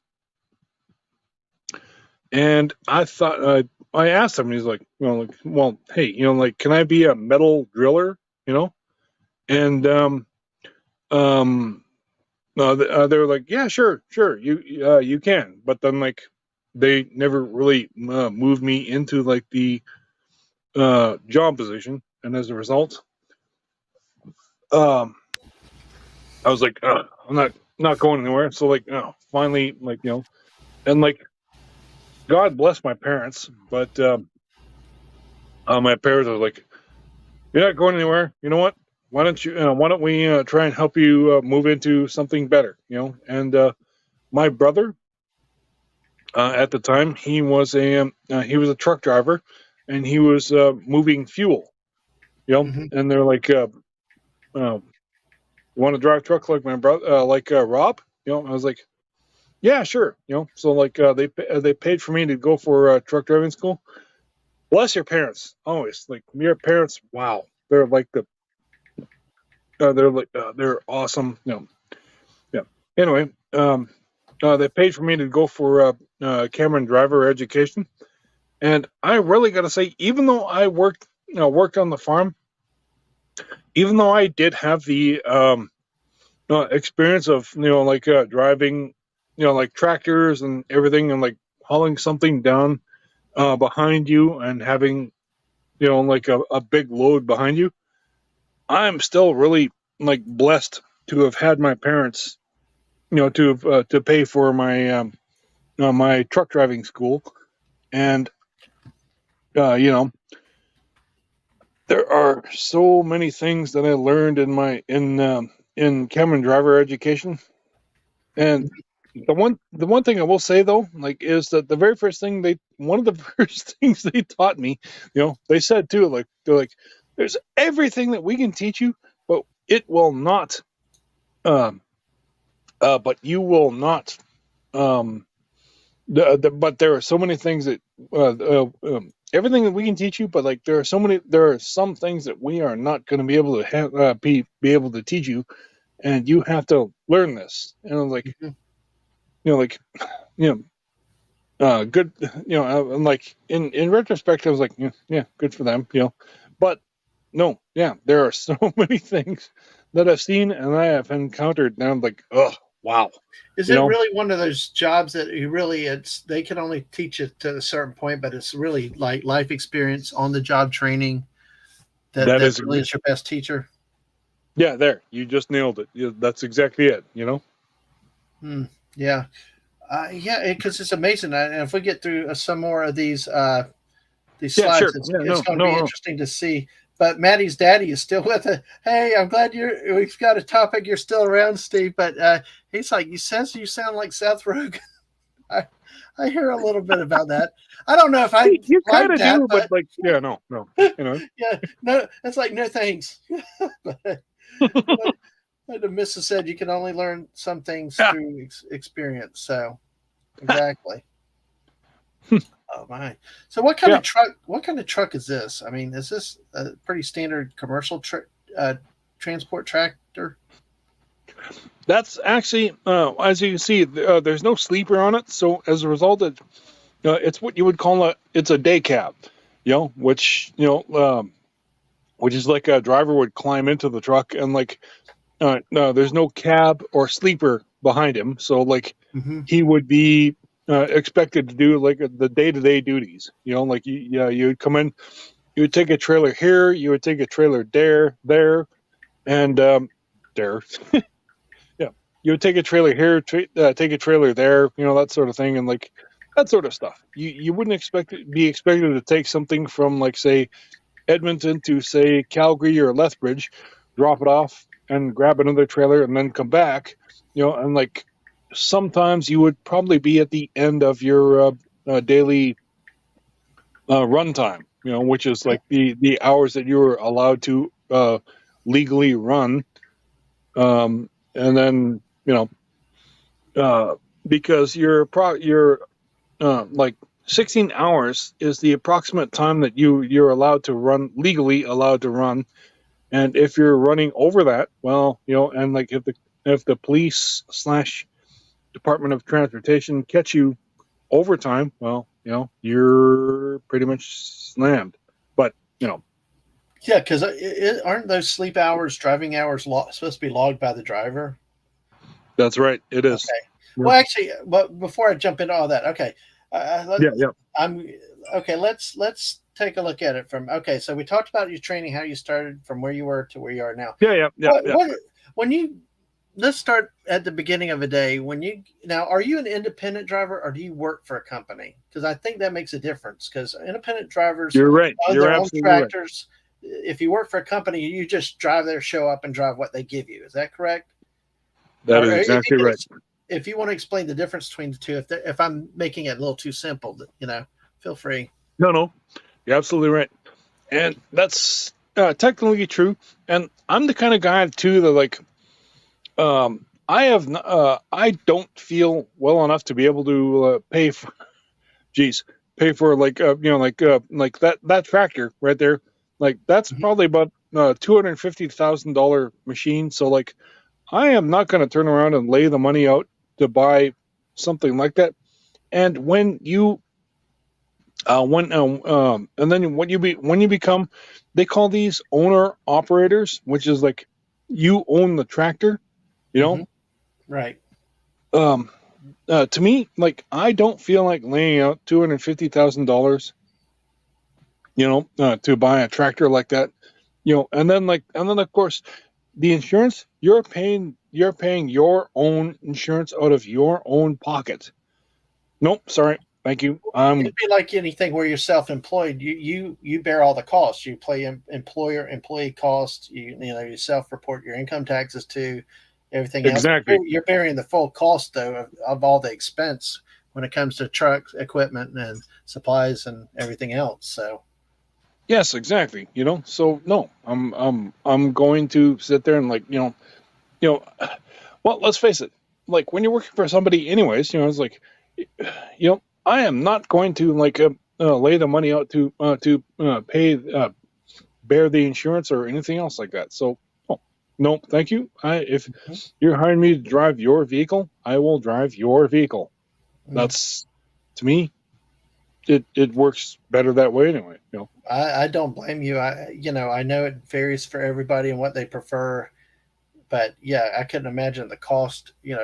We had a friend that we used to go to church with. I think he passed away a few years ago. He was an independent driver, and just especially when he got sick near the end, it was such a struggle for him and everything else. And then he had dogs, and it just we could see the problems, and the difficulties when you're doing it all yourself. his Oh truck yeah, was breaking exactly. down. His truck was breaking down. He didn't have a lot to begin with, and it's like, and then like you said, you're having to dump all this money out for fuel expenses, everything else. So it's uh, I couldn't imagine being an owner operator. And to everybody, hats off. I know that Apologies Minion is Oh Steve yes, pointing out yes, exactly. is also a truck driver. So so your preference is working for somebody rather than being an independent operator. Yeah, Okay. All right. So these are yeah. standard 54-foot trailers, right? Yeah, no, 50, yes, exactly. 53 foot. 53 foot. Yeah. Yes, I yes, know they have. exactly. I've gotten familiar with that measurement on the back of the truck. So Yeah, yes, yeah, yeah. exactly. So okay. So we talked about the difference. Okay. When you pull onto so you go to get your rig to drive. What is it like when you show up to get your, you leave home, you go to work. What do you have to do to get prepped to pull the truck off the yard? Well, basically, what you have to do is you come into the yard, and the very first thing you have to do is you have to do a walk around. Mm-hmm. And that one of the first. Well, also there's one of the the first thing too also is to check your oil level. Which, I mean, you could sit there and like lay down and underneath, look underneath your truck and like, okay, there's no oil puddle or whatever, which underneath your truck, but generally the first thing to like pop the hood, and like you look at all the oil levels, not just the engine, of course, Mm-hmm. but look at all the other things, um, and see that the levels are intact. Then you shut the hood and turn on the lights and then fire the truck up, and then just walk around and bang, and then you take a tire,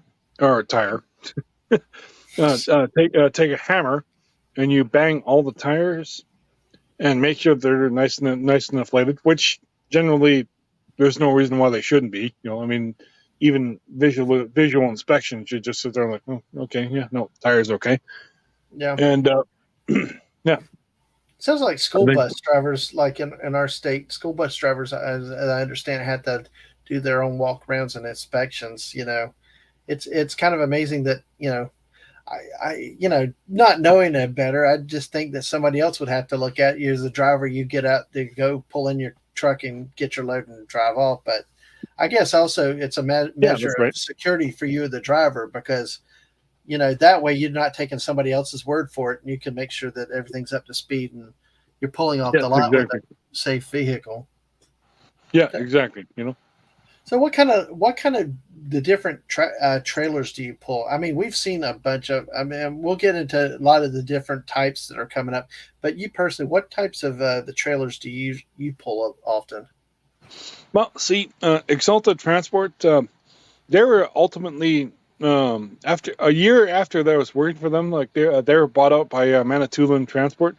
which gets back to like corporations and like and like they buy corporations because like they bought out everybody and like ultimately like they ran out of steam, and a lot of they're still there, they're still around, they're just not as big as they used to be because Mhm. it's you might almost say they're they're kind of like Disney because they kept buying up everything that they possibly could have, but Mhm. like it didn't work out for them. And like one of the places said, I mean, like for example, when I was working for Exalta, like they panicked like when they bought us out.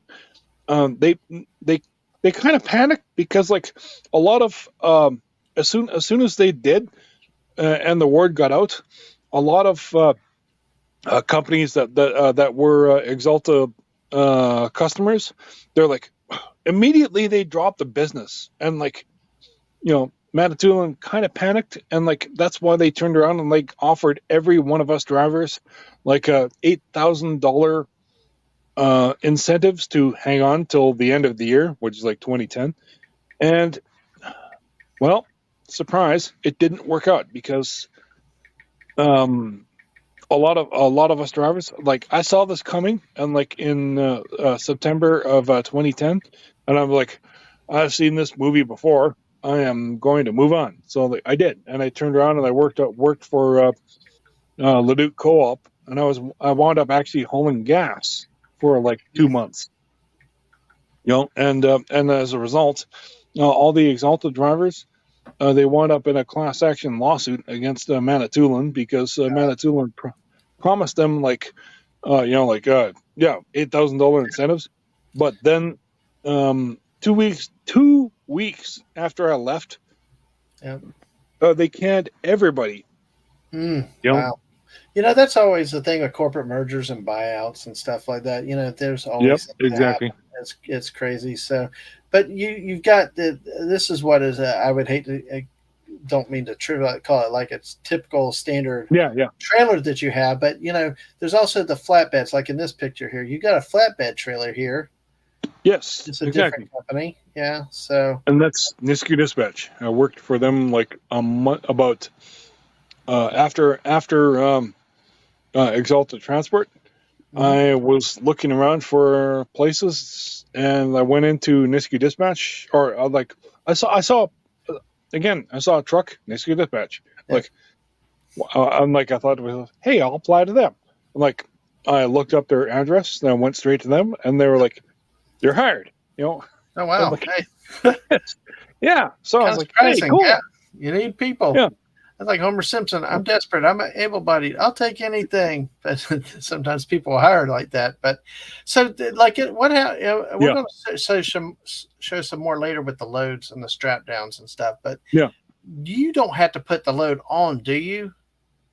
That's usually put on by other people, right? No, you're absolutely right. But I mean, like, on the other hand, you, as the driver, you're responsible for the load. I mean, like, here's another thing that kind of actually it sounds strange, but like it goes back to like seafaring, seafaring loads. Like as a captain of a ship, which technically you are the captain of a ship. So like when somebody gives you a load of stuff, you are responsible for that load until you get from A to B. That's your load, and if that load falls out onto the highway or wherever, like the sea or whatever, it's your bloody fault. So therefore, you must like when you put your name on the dotted line, this is your load, and you're responsible for that until you get to your destination. So yes. Right, but you're not the one putting all that heavy stuff on. That's loaded by other people, but you just have to make sure it's secured properly, as we see with the straps. And we'll be talking about straps a little bit later and stuff like that. Yep, absolutely. You're absolutely right. All right, well, let's see what we got here. And here's another load of, oh my gosh, and Terra Nova. There's another flatbed there. Man, I could imagine you trying to have to load that on yourself, but it's interesting to see, and we'll talk about the different types of strapping down because now, because you can see this one's not run all over the top. These look like they're run through the middle, the blue. Yep, can blow. That's right. Yep. So, and that's to keep it more secure, right? Instead of running this one over the top, you run it lower to keep for security, for tension, right?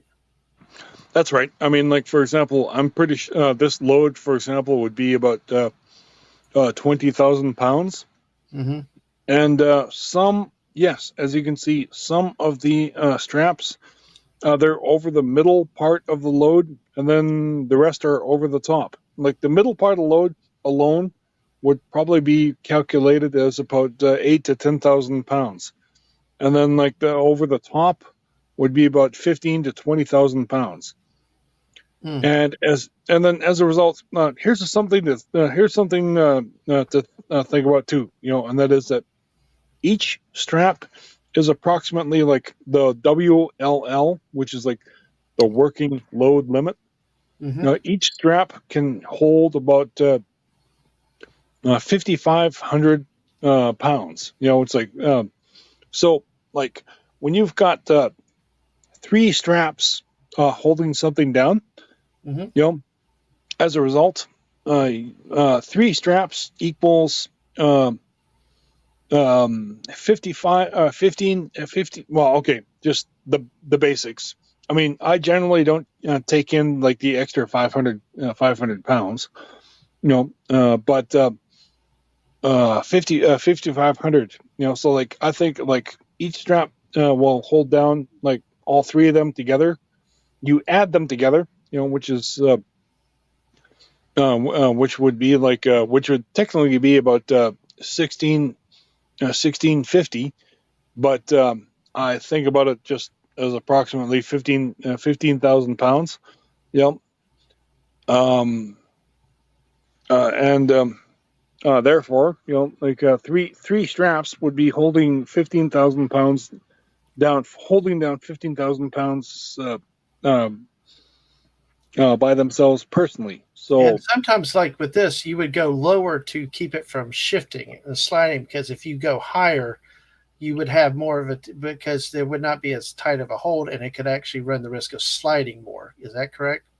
that is absolutely correct. Right. In fact, Well, yeah, go ahead. Well, because I tell you what, and we'll talk more about strapping the things down. Is I I spent a summer with my uncle who managed a terminal down here in Florida for a yes. company, and it was one of those teenage summer jobs, and it was like, wow. Oh, I got a tarp. We got the plastic under the tarp, then run the straps over and all that stuff. So that's why when I saw this and heard of you, it's like, hey, that's it's something I can connect to, that I actually had some experience with, and I found it fascinating with what you do. And I'm actually more, and we'll talk more about strapping the loads down when we look at the straps a little bit later, and and things like that. But I'm curious to see from your angle how the driving is, because we've got a lot of stuff coming up here, folks. yeah, sure. And Maddie's Day said, "quote with a load of iron ore, 26 tons more than Edmund Fitzgerald weighed empty." To quote his favorite Canadian. Well, I'm not yeah, familiar with no, that good. quote. Oh, awesome song. Wow. Yeah. Well, explain that to me. I'm not sure what that is. Oh, I believe. Well, basically, like, 26,000, 26,000. Yeah, actually, that's pretty close to like, truckers. I mean, like, for example, that deck would be. I mean, it's like completely empty. Because like as a trucker, I mean, like, if you took that entire load off, that's still 10,000 pounds. You know. Mm-hmm. But Yeah. on the other side of the coin, like everything, like you load that up, like that's probably still about a 30,000 pound load, not counting the trailer, because the trailer itself is still about 10,000 pounds. Right. Now, is this Yep. an overnight cab here? No, actually, Okay. that's just Still. Terra Nova. When I worked for Terra Nova in 2016, this was right after the Fort McMurray fires. This may you may or may not have heard about this, but like Fort McMurray was, wow, literally on fire, and to this day you can still see like the devastation of all the fire of the fire in the southern part of southern and even mid part of Fort McMurray, where they had to evacuate because it was there was a fire that it came from approximately Lac La Biche from the south, and like it moved into Fort McMurray, and like again, most of the town had to be evacuated. It was Oh, incredible, man. damn. Like, yeah, That's and no, that, yeah, no, it was that's devastating. bad. All right. So, Yeah, and then we got another flatbed. Although this one's not a flat. Well, it's not really a flatbed, because I think if it it is. It is. It is okay. Even though it drops there, there's an angle that drops, but That's they call it a step deck. step deck. Okay, but it's still considered flatbed, but a step deck. Oh, okay. Yeah, Well, that's an interesting term for it. yeah. Um, that yeah, these trucks look beautiful. They are nice. Are there Oh any yeah. type of tractors that you prefer driving over other ones, or tractors pretty much the same? Generally, they're all the same. Honestly, like even like if you're driving something that's geared or it's something that is geared or automatic, and like pretty much any highway tractor are generally not are generally sorry um they're generally automatic, the only trucks I will say that like I have not actually been of these, but like um the trucks that are geared generally happen to be off-road, which I am not, like these trucks and everything that I have done are highway tractors, which Mhm. make them automatics. Absolutely. So, and hello to Ness. Welcome, Ness. Good to see you, my friend. Thank you for And coming that's in here. Hey, and we got 9 people here watching us. Follow us on that Twitch side and smash that like button and subscribe to the channel. We're trying to get to 250. We'd be at 250 if YouTube had not taken 6 of our subs recently. So it's how that goes. So, but hey, damn uh, it. Ugh. I know, damn it, Ness. Good to see you, my friend. Thank you for being here. Now, are these trucks now? These are automatic. Okay? Yep. When I grew up, and the year that I was did tarping, because one of the truckers on the lot, Yeah, yeah. or one of the mechanics put me behind the wheel and said, "Here, try to drive it." It was stick shift. It was all manual transmission. Are most of the trucks now manual transmission? Or are they automatic transmission, or does it depend? Like I think I want to talk about it a little bit more coming up. You do a lot of Sure. mountain driving, right? So are they still automatic, or are they more manual depending on Nope. terrain? Most of them are automatic, actually. And actually, here's the other thing too. Like, this is 2019 when I drove for Banstra, Hmm. as you can see from the, yes, actually, and like Banstra was actually like, they did a lot of, there was a lot of mountain driving with them. Driving to Prince George, BC, Hmm. and going into BC. Like BC is like, yeah, BC is a lot of mountain driving. However, most of it is like, like the mountains that are in there, like it's, you know what, it's still just plain old. I mean, like, it's highway driving, yes, but it's and like there's hills, yeah, but Hmm. ultimately I'm like, no, it's not really like I thought it would be a lot of like, oh my god, I'm going doing some mountain driving, like, and like, yes, it is, but it's still just like, highways are like, they're just curated to just, like, be slight grade up, slight grade down, and like that's pretty much it, you know. Well, because see, what I'm familiar with is the more the East Coast mountains, like the foothills, the Appalachians, the Blue Ridge Parkway, that type stuff, up North Carolina, Tennessee, and they have runaway ramps and stuff. The dirt mounds going up a hill Oh for trucks yes. and stuff like that. And that's why I was wondering, because not all the grades on the interstates are very big. We're about to drive up through the Rockies and that stuff, so I'm panicked about driving on things like that. But it seems like more those roads have been more graded and not necessarily such steep inclines, declines. I guess as they've expanded roadways over the years, so you don't have to have the manual transmissions like they used to have.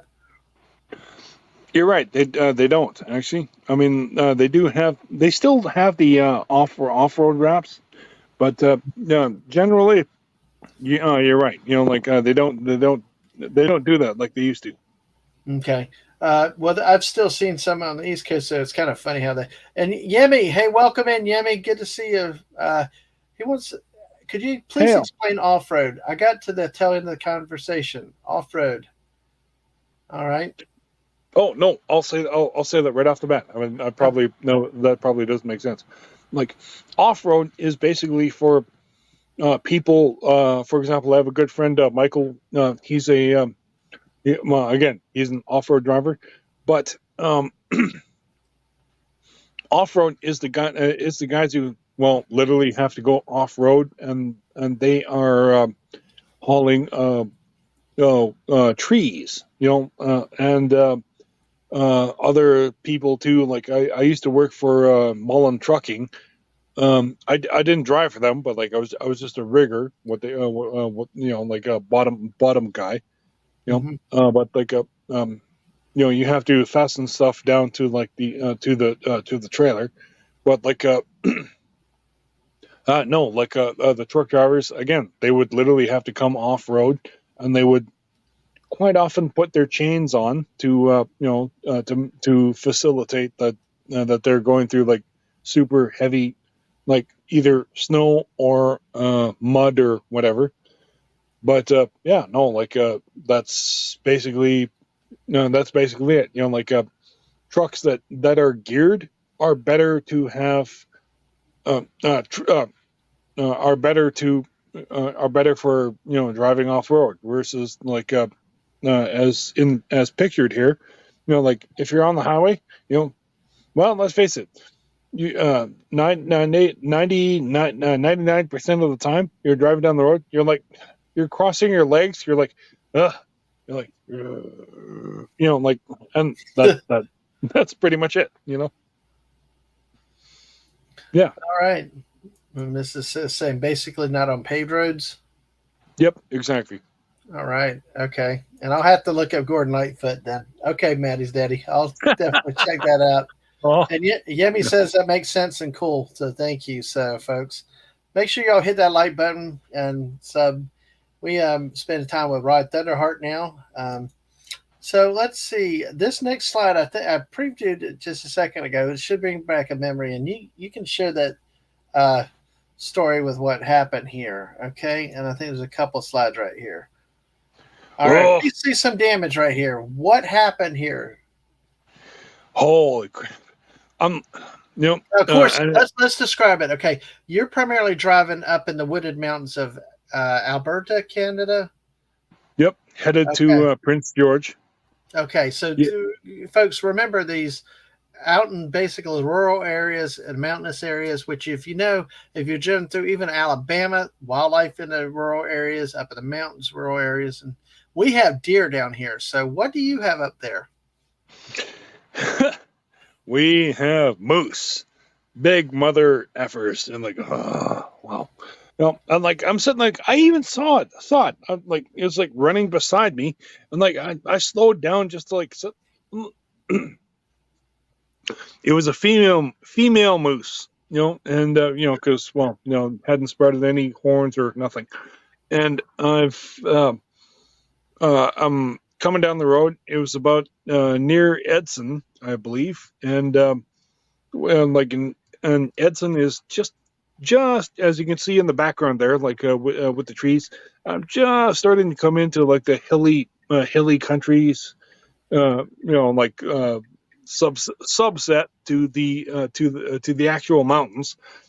And like this moose is trotting beside me, and like I'm like, oh crap, like I begin to slow down because I'm like I don't want the thing to like come in front of me, and like and even start to blow my horn to because like Yeah, hopefully I mean hopefully the horn will like drive the animal like, oh shit, I don't want to run into whatever the hell this thing is that okay like no, no, unfortunately, bam, I hit the thing, and like it's, as you can see, it's on the driver's side and everything, and like and like to a degree I was like panicked, and I was like worried, but like and like ultimately I took the night off because I was too shook up by it. yeah. But like and like but ultimately like and like I still just like it didn't I mean it bothered me to a degree back then, but like ultimately it shouldn't have, and Well, I think anytime you get in something like we ran over some road debris that took our shield at the bottom. I mean, that's traumatic enough. Anytime you hit something and you get loud clings and you got to fix it afterwards. But yeah, did you Yeah, say exactly. did you say did the moose die from this, or did the moose Oh run yeah, off? yeah, yeah, Okay, because see, yeah. we've seen plenty of cases where the deer get hit and the deer just run off like nothing ever happened.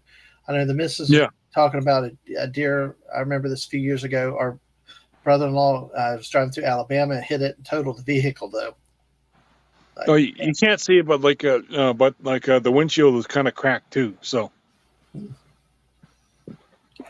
yeah, it's hard to tell. I'm trying to get it. But yeah, dang. And maybe I yeah, think yeah, it's over on this right side right here. You can see yeah, the up yeah, down right there on that side, right above where yeah. the thing. Man, dang, that's some force to do that kind of Oh damage. yeah, yeah, Oh my goodness! Wow. yeah, yeah. Yes. So, do you see a lot of the wildlife up there? I mean, that's a constant threat for you, isn't it? And Especially at night yes, driving. which is the whole point behind the deer bumper. I mean, yeah, Oh, is that what that's called? yeah, Oh, wow. Oh, interesting. yeah. But yeah, built for deer, Well, but it, deer or whatever yeah, wildlife bumper. Yeah. yeah. And even then, still, look how much damage did it did to that left rear wheel well. Oh yeah, yeah, yeah, yeah. Right of that. Exactly. Man, Yeah, that is something. All right. yeah. Well, let's see. All right, we got some more pictures over in here, and this is something that you sent. This comes down to like shoddy. What do you call it? See, because when I worked for Banstra, Mm-hmm, was basically like I was supposed to show up at about 4 o'clock in the afternoon, mm-hmm, and then drive to Prince George, and I would be expected to get there about about midnight or about 1 o'clock in the morning, and sometimes I would get I would get loads um, I mean, let's face this, as the driver, you are when you drive out of the yard, you are 100% responsible for whatever loads that you take out of the yard. And if that load is, not secure, you could get, fined. And I have to say, I'm really bless me that I was not fined for this load, because I was driving down and unlike my regular Prince George runs, which was like a run to Prince George, drop a trailer off, grab mm-hmm. another, and head back. But I mean, a lot of times I would be out of time, so what I would do is I would drop the trailer, I would hitch up to something else, and I would probably have a couple of extra hours that I could drive, and at which point I would usually either sleep on the road, or sometimes I would just simply even just stay at the terminal, and take my 8 hour reset, and then I would move on. Okay, because But you're driving day cabs though, so you either sleep at the terminal or what? Get a hotel if you're away no, from no, home. no. If you go back a shot, you would notice that the Banstra trucks were usually sleeper cabs. Okay, Yeah, see, sleeper cabs. Okay, yeah, okay, yeah, okay. That they're in the back. Okay, gotcha. And there's yeah, still okay, gotcha. Okay, so yeah, but and so this was just the one where they didn't secure the load properly. that's right. Out. I mean, And see, hello to Rowan McPhee. Let me say real quick. Hi to Rowan McPhee. Good to see you tonight. yeah, Glad you come in. good to see Hey. you. So, and we're talking trucking, open road trucking with Rod Thunderheart. So, Yeah, yeah, that's interesting because what were those? Do you remember? It's hard to tell. the problem is as I said, I mean, this comes down to it's the people that give you your load. I mean, because like as you can see too, like this is also what they call a Super B truck, which is like see those that's not a tractor. That is the first trailer, like and the first trailer, like a Super B, basically is like it hitches onto like the first trailer, and the first trailer has uh, two or three of the wheel sets are actually there's a fifth wheel hitch on it. So like that's what the trailer's pinning onto, as you can see in the photo there. Mm-hmm. And but getting down to like the load itself, this comes down to like a shoddy securement, which is like they put a load they put I mean, like it's fine that like as you can see the stuff that they put on the trailer, but like then they try to put like a pallet of stuff that probably should have been what do you call it, shrink wrapped, Right. and they did. That's just that clear plastic crap we used to use on tarping trucks. Yeah, exactly. But I mean, it could get broken very easily. It was not that thick, that's right. And it was like what we put over a load, but under the tarps themselves. Yeah, it was like a liner. And okay, I got you. I feel for you on that one. Yeah, but you put exactly. But I mean, you put enough shrink wrap on something, and like it'd be fine. But like, it won't move. Yeah, exactly. Yeah, and here's another shot of that from the upper view on that. So. Yeah, exactly. Nope. Wow. Security is very, very important on these things, and it is. Not just load shifts. Just is it strapped down right? Is it balanced? Is like you said, shrink wrapping. Something a lot more tighter compressed where there's you use friction or whatever. You use physics against itself to tie it down. The missus tells me all the time about exactly. You just let the thing hold itself down, and it'll do the work if you properly use the straps and whatever else there is. So, man, that was necessary. Okay, we got another one here. Tell us about this that happened with the missing tire here. Oh my God! You know what? This, I mean, like, man, this was not even a week after the previous thing where like the smash bumper and all of it. I'm like, yeah, no, this was probably about 6 days later, and I was way deep into like the mountains of BC, and I was just coming back from Smith, BC, and geez, I can't even remember the town, but like it's a mountainous area, and suddenly like I'm just driving along and also like kaboom, I was like, what the hell? I didn't even see the moose. I'm like and like that, and all of a sudden I was like scree, and like, and again you can see like the tire was completely peeled off of the rim. I'm like, what the hell? And like and I just sat there. I was like, what? And honestly, unlike the first time where I was just kind of like a little bit rattled, like, oh geez, I killed a moose, and I'm like, I'm sitting there, like this time I was, I'm sorry, I was just pissed off. I was like, what the fuck, you son of a, I'm like, I get out of the truck, and I'm like, I walk back to like sit there and look for, the body. I'm like, because I know I killed the thing, and like, and then I go to but like I turn around and I go to look for the tire, but then all of a sudden like, woo, and like, I mean, they're not the cops, I'm like, they're called Fish and Wildlife, although like we, truckers call them like Fish and Feathers, Mm-hmm. But yeah, no, like the guy comes up and he was I was like sitting there and like I'm like I don't even have my phone in my hand. I'm like, what? I didn't even call you. And like the guy looks there and he's like, oh no, I was just like quarter mile away. There was another guy who hit a moose. I was like, really? Dang. And then, Rough and night then over on the moose on the roadway that night.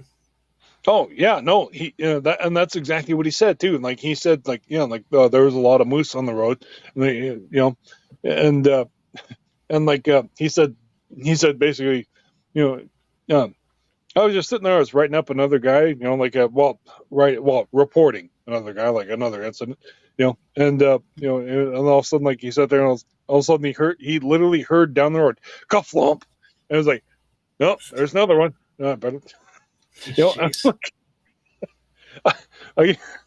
I was like, okay, here. And then he quickly signed the report, gave it to the guy, and like, Yep. You know that sound once you hear it once, you know what is it like. But yeah. now, did that's this exactly moose, right. did this moose survive though?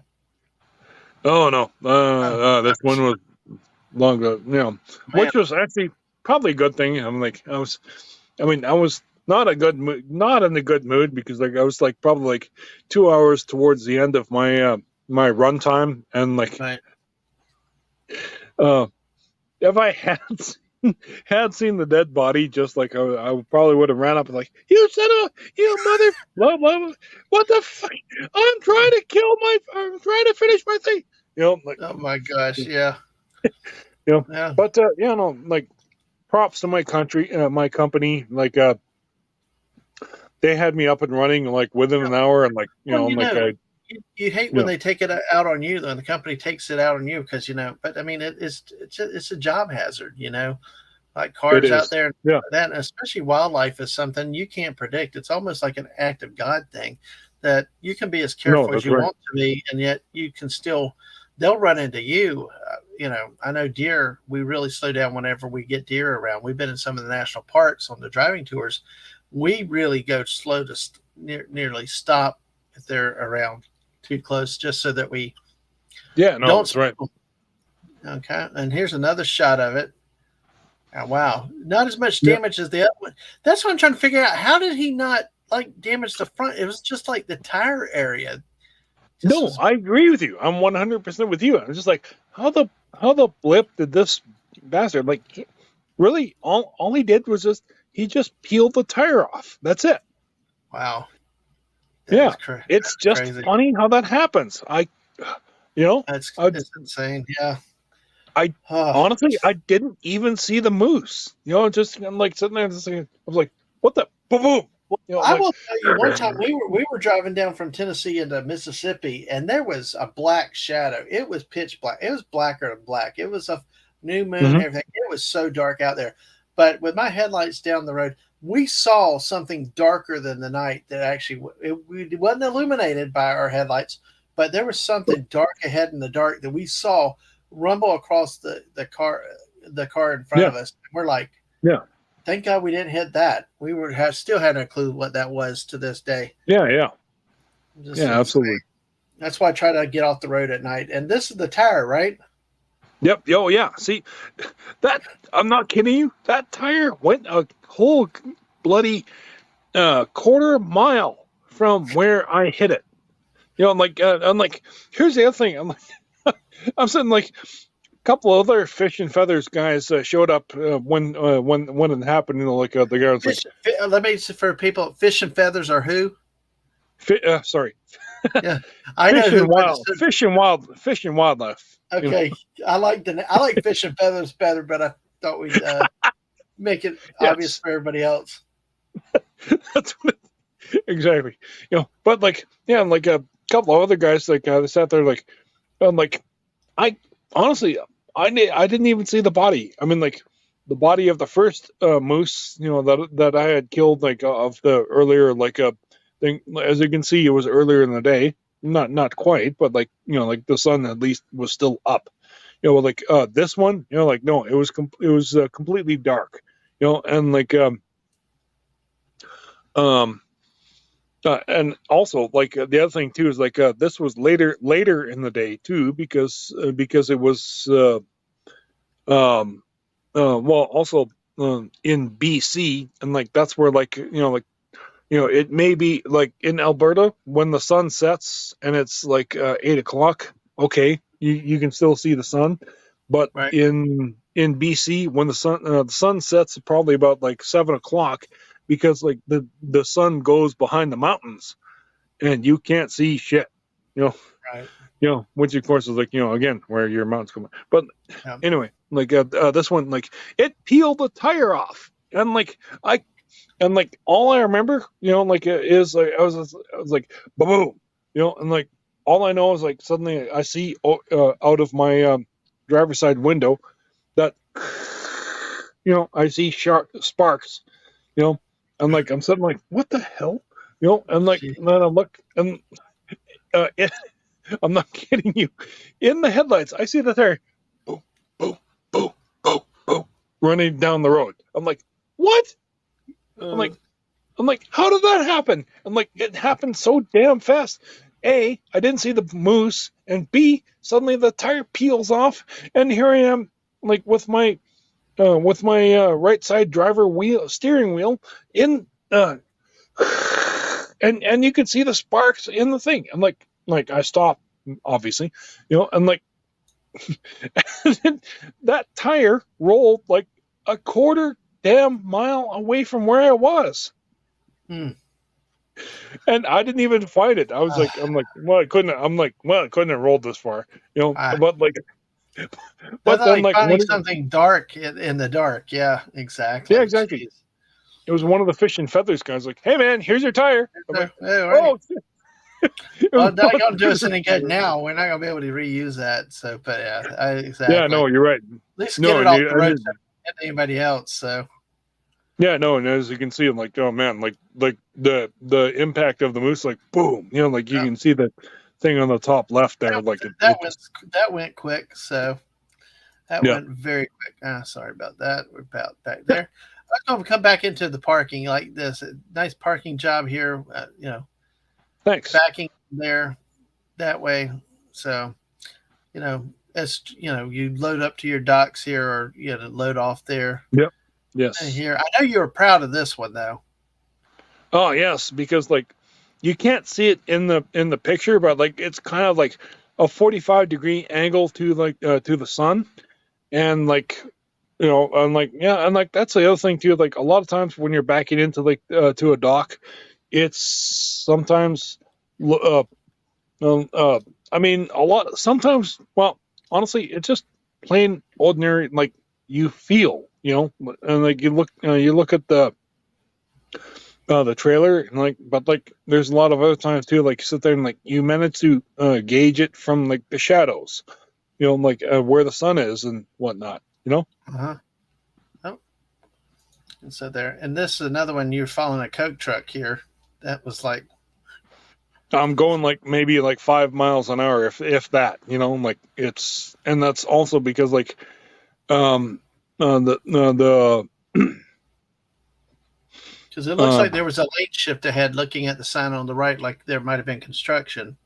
So yes, exactly. How do you That's deal with right. that? How do you deal with that? Because we're talking about these being automatic vehicles, so you're not having to shift and use the manual like in the old days and no, that's right. But still, stop and start.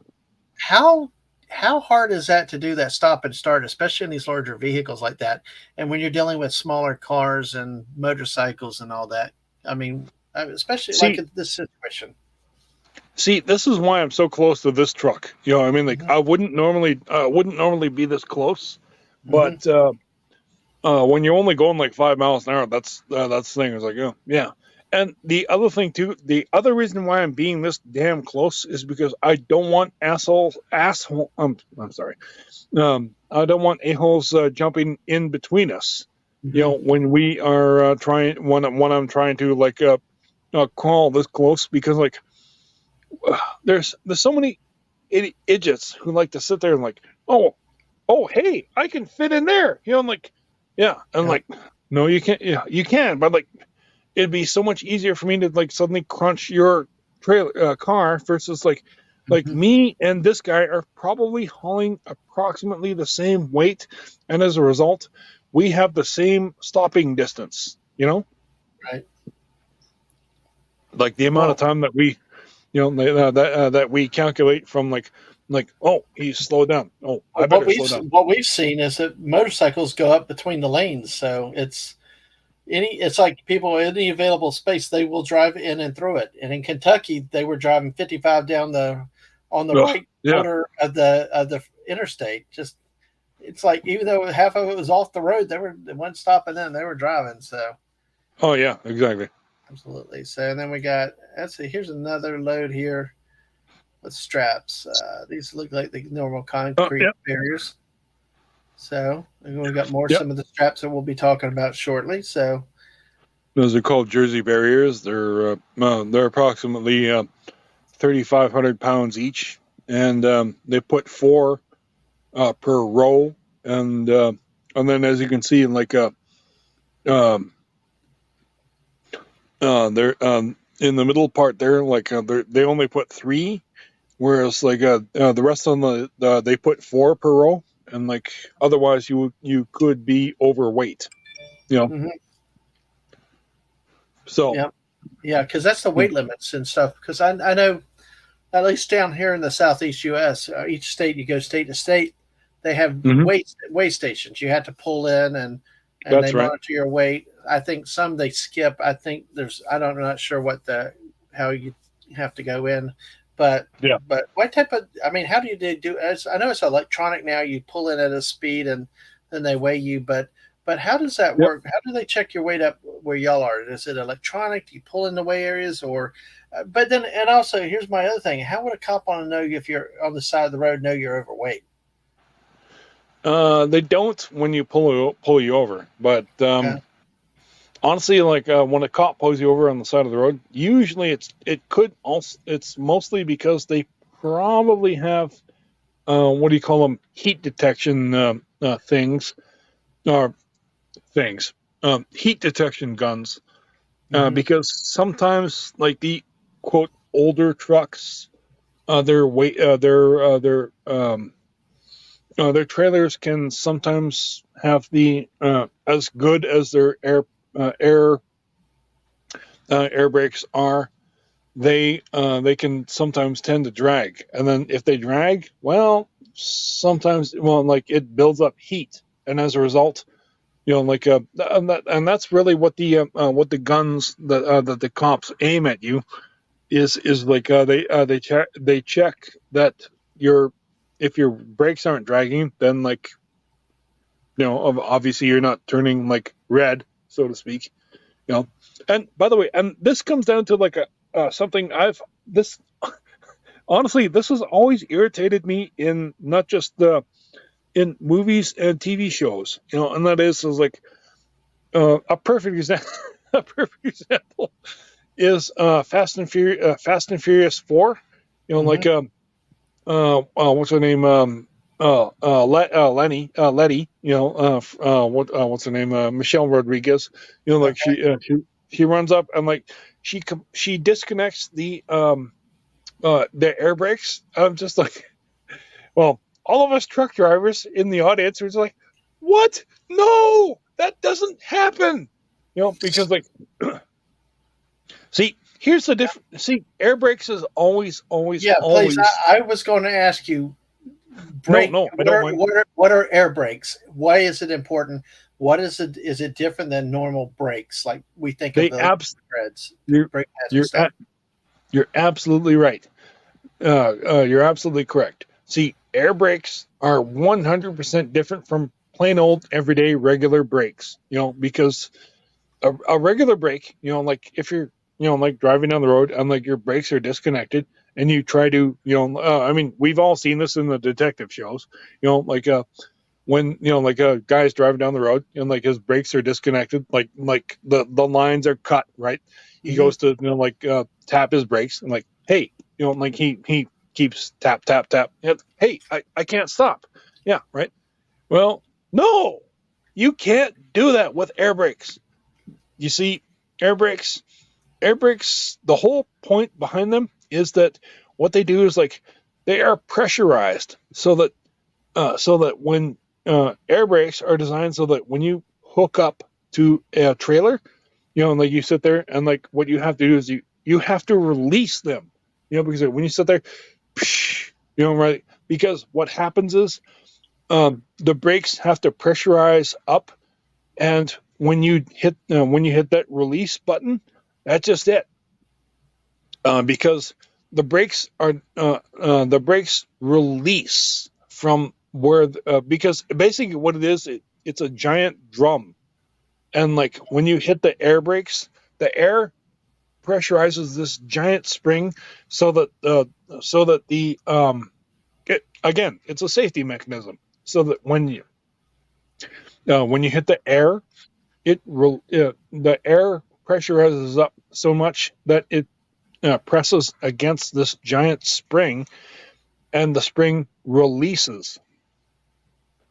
Okay. And I know. I think I've seen some signs in some places as no air braking, like in some smaller areas, like small towns. yeah. Some place down here. Why would they say no air braking? Oh, I know what you're saying. You got you're close, but what it is no Jake brakes, Okay. and Okay. the Jake brakes is basically because okay, well, we've all heard, like you hear the brrr, right? Hmm. That is a Jake brake, Okay. and a Jake brake is basically it's an engine brake. It No, sounds no engine funny. braking. No, yeah. What I've seen is called no engine braking. So I think that's okay. Yes. Okay. Yeah. Yeah. Why, Exactly. why is See, that banned or prohibited? well, um, Or that why probably would it would be? Yeah. Go ahead. they no, no. You're right. You're absolutely right. See, engine brakes. Uh, they. What happens is engine brake is actually it. It's a way of slowing the entire truck and trailer down slowly, because what happens is it's basically a way of slowing the engine down, and because, well, let's face it, like when you're driving down the road, and if you slow the engine down, then you're slowing the entire load down itself, you know, and all. I know it sounds really really weird, but I took a lot to understand this myself, and this is where I really understand, which is where I'm really happy about my schooling, But Jake breaks. Um, it comes off really, really. It sounds funny, I know, but Jake breaks basically, for anybody who has any concept of how an engine works, right? Well, and Jake brake basically, it pumps the exhaust back through the engine, like backwards. I'm not kidding, backwards through the engine, and then as a result, the truck itself and the pistons and everything else, it slows down, because everything that it expelled, like through the making through an engine exhaust, Hmm. it goes back through the thing, and as a result, it it pumps the exhaust to go slower, which it does, Okay. and and that's why you get this really really strange sound, like Well, that's brrr. what I'm trying to figure out. I mean, where it's banned, I wonder if it's because of a noise issue, not necessarily environmental, but It's a it's no it, it's it a it's noise not. You're issue. right. You're right. It's a noise issue, really. That's all. Okay. All right. Well, we'll look at But it here. This looks like it's the inside of a loading area here. it is. And this is how That's they load up the flatbed. Yep, because they have, as you can see, that's an overhead crane right there. Mm-hmm. And they're putting stuff on the flatbed, and I strap it all down. Okay. All righty. Yeah.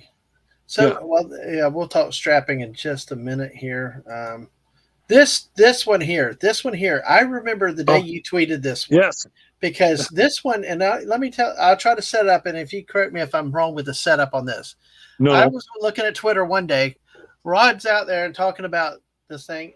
Apparently, was one city that apparently everybody's jammed up parking on the streets by each other, and you No, have you're right. very little room to get. I mean, he was like almost mirror to mirror with people, and then you had to back. You had to back and reverse almost 3 blocks. Yes. You Yes, had I to did. almost go and back. Folks, hey, Megadong is back. Hey, Stunning, good to see. Nice. Stunning's up there in Canada too. You know, he's invited us to come up there and get more geese. Well, no, he won't take the geese back that y'all sent down. So, but hey, welcome back, Stunning. But this one was a case where it sounded like you had to back up 3 or 4 blocks because you couldn't pull in normally and back around Yes. because of everybody that's on the road. Yes. Describe what was this like? I mean, I could just only imagine how intense this had to be so much concentration and probably frustrating to have to do that. Ugh. That's part of my adventures in trucking. But yeah, exactly. You know, I mean, like I'm sitting there, like I pull down the street. And I'm like, I see like there's cars one side and cars on the other side. And I'm thinking, there's no way. I'm like sitting there, there's no way I'm going to be able to back into the into the alley, you know. And like I talked to the guy that I was delivering to. He was like, "Yeah, no, we tried to get here at like 6 o'clock, like to make sure that there's nobody here, and but they were already parked, and like we can't." You know, I'm like we tried it at first, but like of course it didn't work, you know. Mm-hmm. And then I told him, I was like I looked up the alley. Up the alley was perfectly fine if I could get down the alley. And then ultimately, I actually wound up circling 6 blocks. I went down 2 blocks north, and then 2 blocks east, and then again back to the 2 blocks south. And then I came into, and then all of a sudden I looked and I was like, "Hey, wait a minute! I saw 2 blocks away there was a really nice empty street, which was there was a bunch of what do you call them, angle parking." Mm-hmm. And they tried to and like they didn't try it. I came up the street. I'm like, yes, perfect.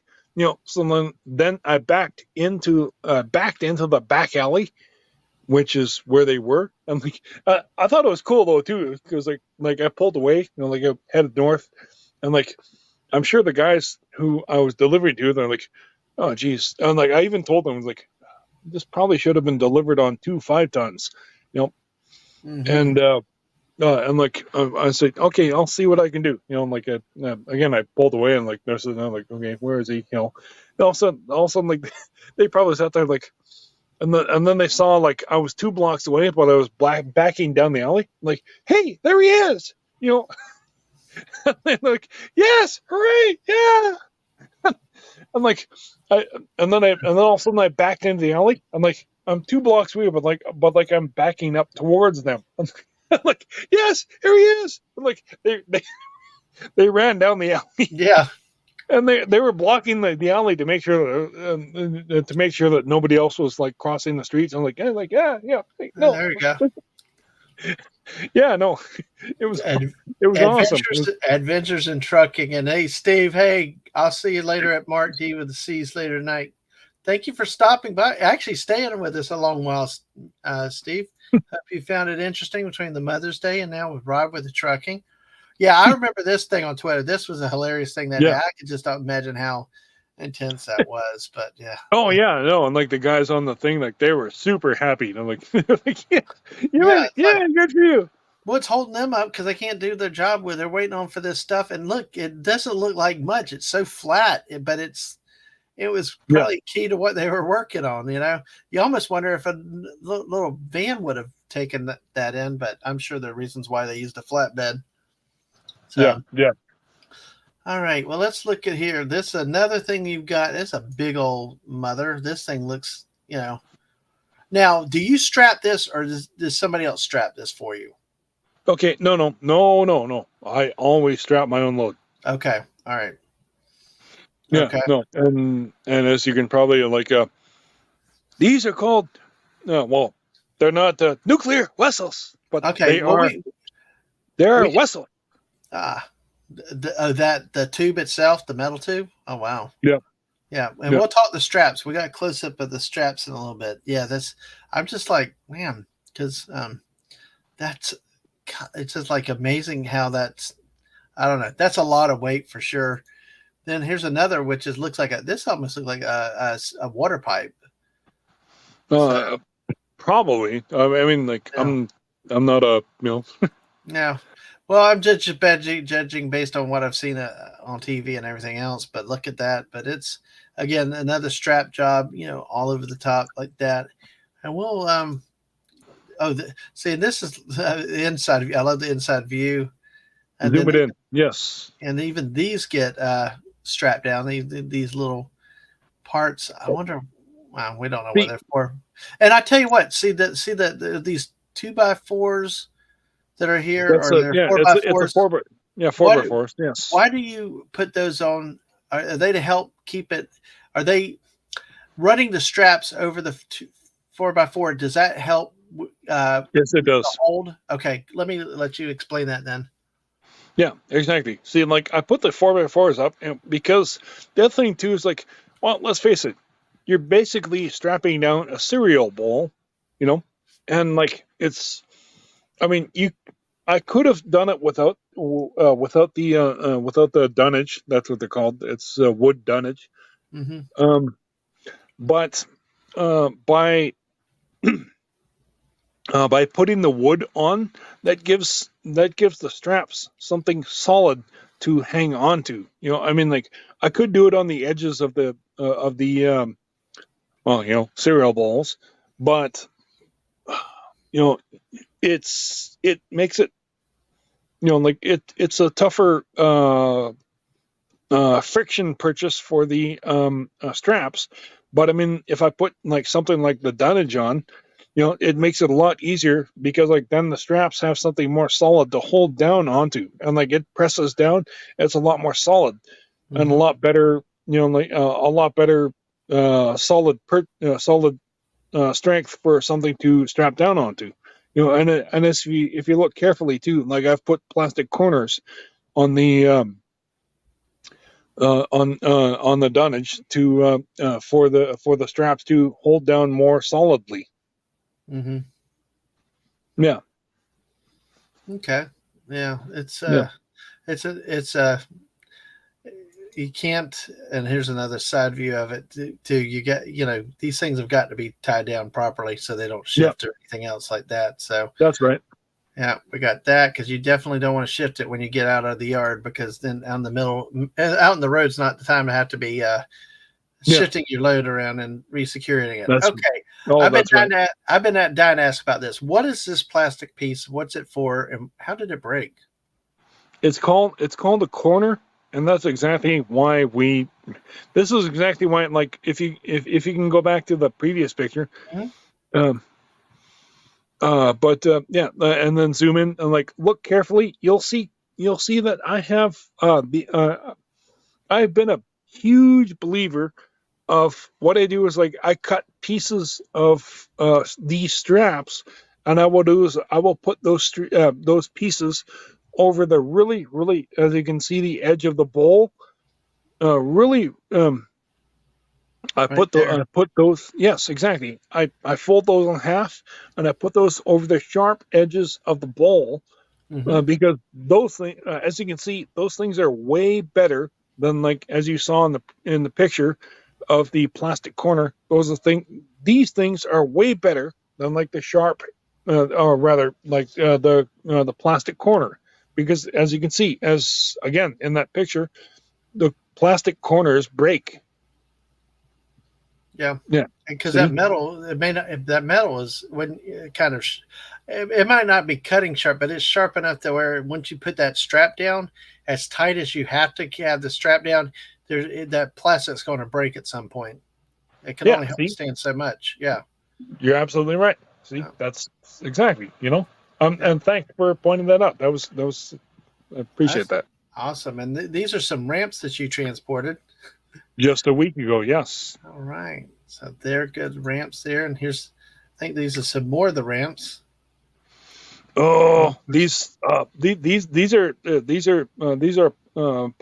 partitions of a metal structure which is going to be part of a building. Ah, And like I hate when they give me loads like this. I mean yeah. like, oh my One god, thing that because like we're going to talk more the strapping in a minute. We've talked about automatic transmission. We talked about hill driving, off road driving, but like I can tell this is not your favorite load to carry. Why?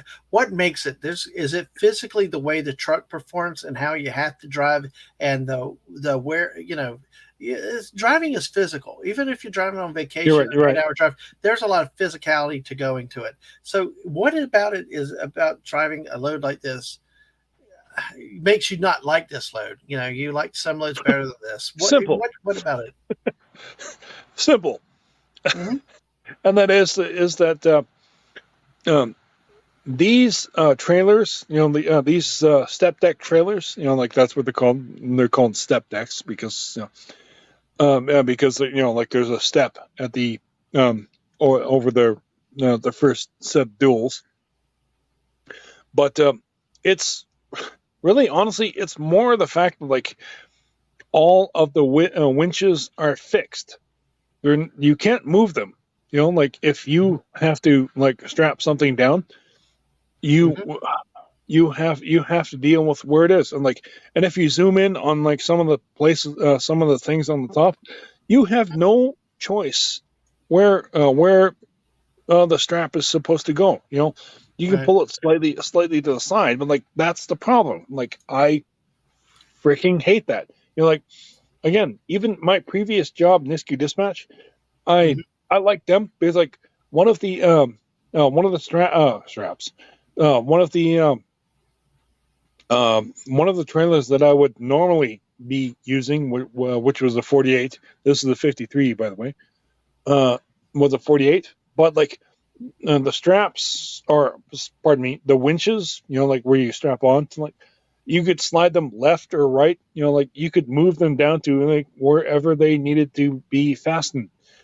And whereas like these particular like trailers, well, actually all of them actually at with Action Transport, is that they're fixed in place. You cannot move them. Like if you have to strap something down, you have to strap something down, and like you Right. can't move the strap or anything. So that's the biggest reason why Yeah. what I was like, uh, you know. Well, it is different. It is definitely Yeah. different. And here's another thing that you just came up that you sent today that Oh was yes, interesting, exactly. though. Yeah, because there are hazards out on the road. There are hazards from other vehicles, things that can Yeah, happen, and like this. I think you you said it know was 2:30 in the morning, and that's exactly right. Like yeah, exactly. It was 2:30 in the morning. I'm like, I was sitting there driving along. I was like, what the hell? I was like, immediately I grabbed my phone and like I made sure that like like made sure that the cops or whatever. But like uh, on the other hand, like the cops, all they were doing, like they were just watching the thing burn down, and that was it. They weren't trying to like. There was no fire truck coming, nothing.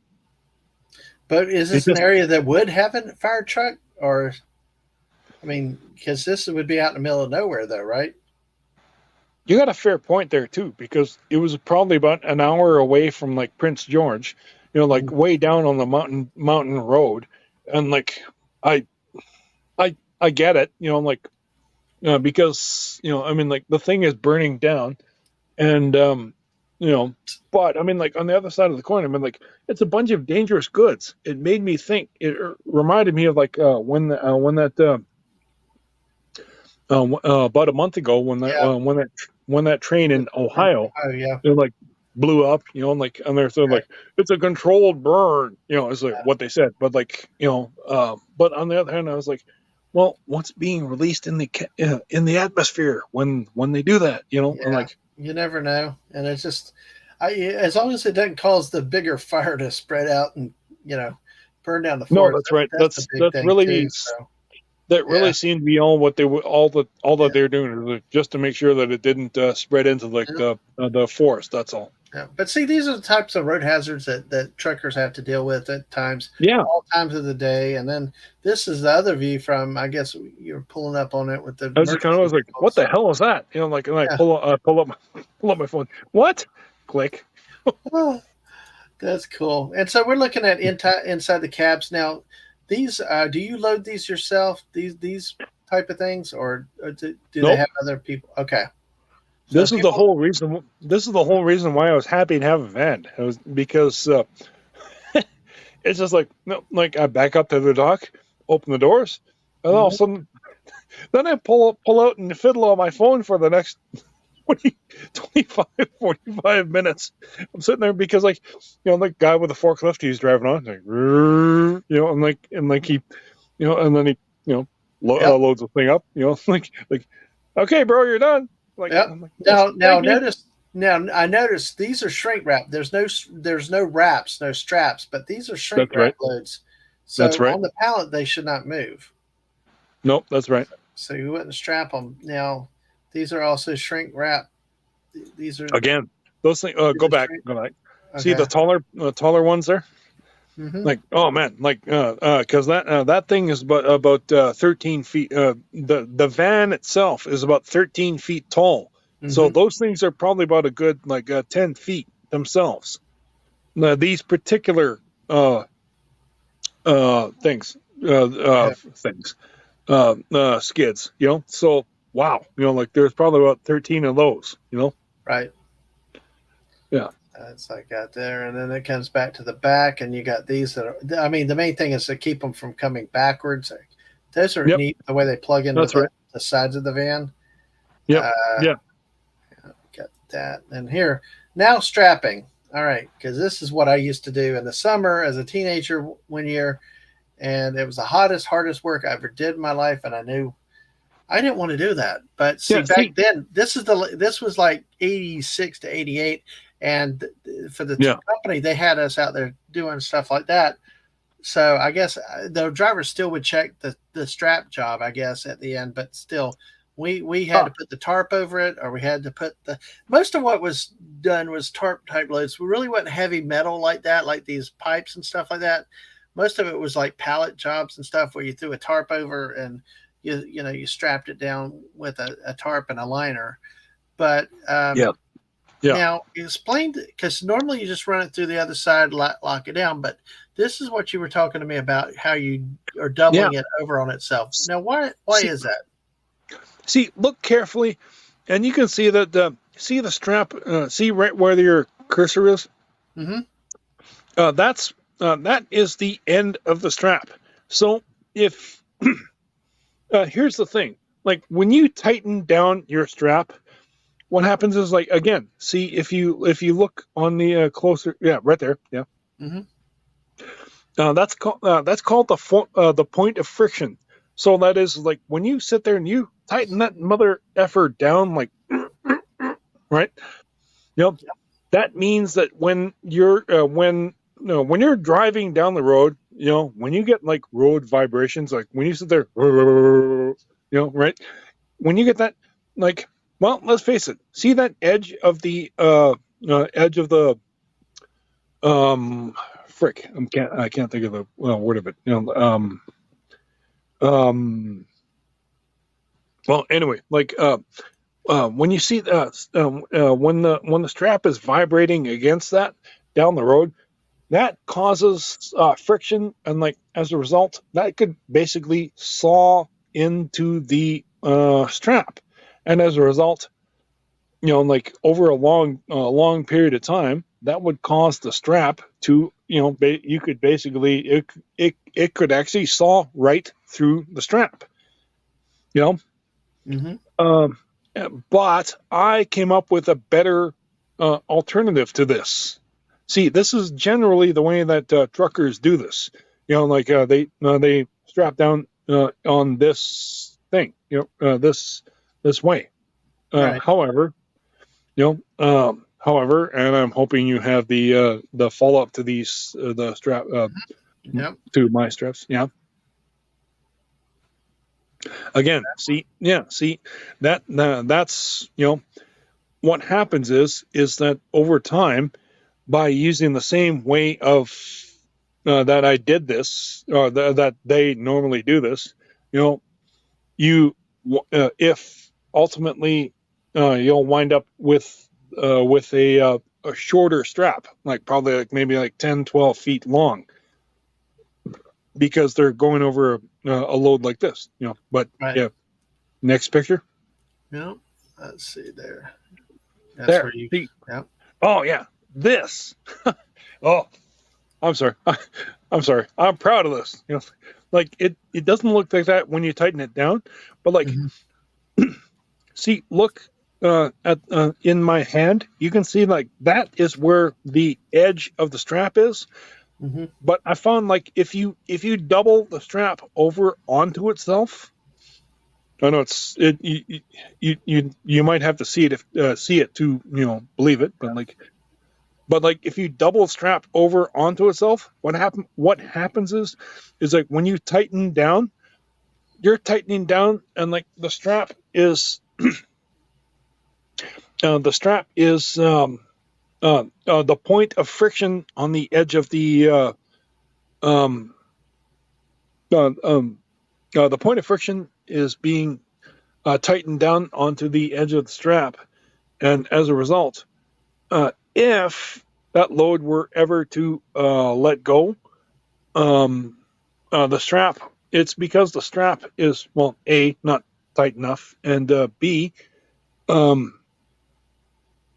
it's also because the point of the strap that would be sawed off would have well, let's face it, you would only lose like 3 or 4 inches of the end of the strap, versus versus the other part of which most drivers usually do. You would probably wind up with, well, again, a strap that's probably only like about 10 or 12 feet across the load. So there's how it looks at the end, and nice and pretty down there, all nice and tight, which is what you want to make sure you got that at the end. And this is what I like too. Is this brings back you mentioned with the actual tarp. Yeah, you were a tarper, eh? Yeah, I was. Yes, I was. And you know what? There were plenty of times I'm like, let's make it pretty. And then some days I like, the hell with it. Let's just get the damn thing on the best we can. Especially if it's 95 degree in Florida heat. It's like, even a teenager, I'm like, damn, this is too hot. But yeah, it's. But yeah, you don't get paid for beauty. You just get paid for effectiveness. So. Yeah, exactly. Yeah, good for you. So you have to sling the tarp on these type of loads, not the vans, but like this type of load when they've already put it up there. You have to tarp it yourself, and you have to strap it down. Yes, exactly. Folks, this is hard being one person with a tarp. And we're not talking about your little. It's like 2 hours extra work. Yeah, and you're not talking about the little lightweight blue tarps you take when you go camping. No, this is like heavy canvas, thick. Heavy stuff that you have to get, and you got a 50-something foot trailer that you got to put it over all the way, balance it, then you got to tuck it up, then you got to get the straps down. It's a lot of work, folks. It really is. Yeah, no. But this brought back memories, so that's what I knew when I talked trucking. We had a connection with that. But yeah, tarpers, and that's all I did every day was tarping.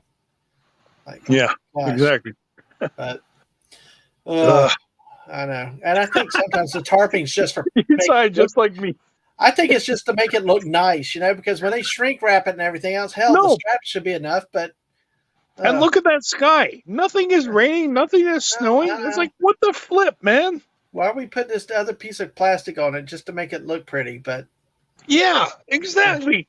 I understood a lot of the ones that I did had a corporate logo on it, you know. So you can Yeah. maybe a corporate logo show something that's just a blue tarp. That's Oh no, that's right. They're just going to, oh, they want it tarped. Why? Well, it's not. Well, is it raining? No. nope. Well, why do they want it tarped? Like, ugh. You understand concrete not getting wet even if it's shrink wrap, but geez, it's like, come on, people, it's going to be delivered within 5 hours. And yes, exactly. And like, well, let's face it. Usually, like it winds up being like what do you call it? Like what you saw, it's plastic wrapped anyways. Like what the flip? Yep. Why are we doing it? But hey, you know what? Well, see, in my case, it was a separate job. Your case is like one more thing to have to do. Oh gosh, but yeah, it's crazy. I will say, and we can see from this job, it's a step deck again, and another.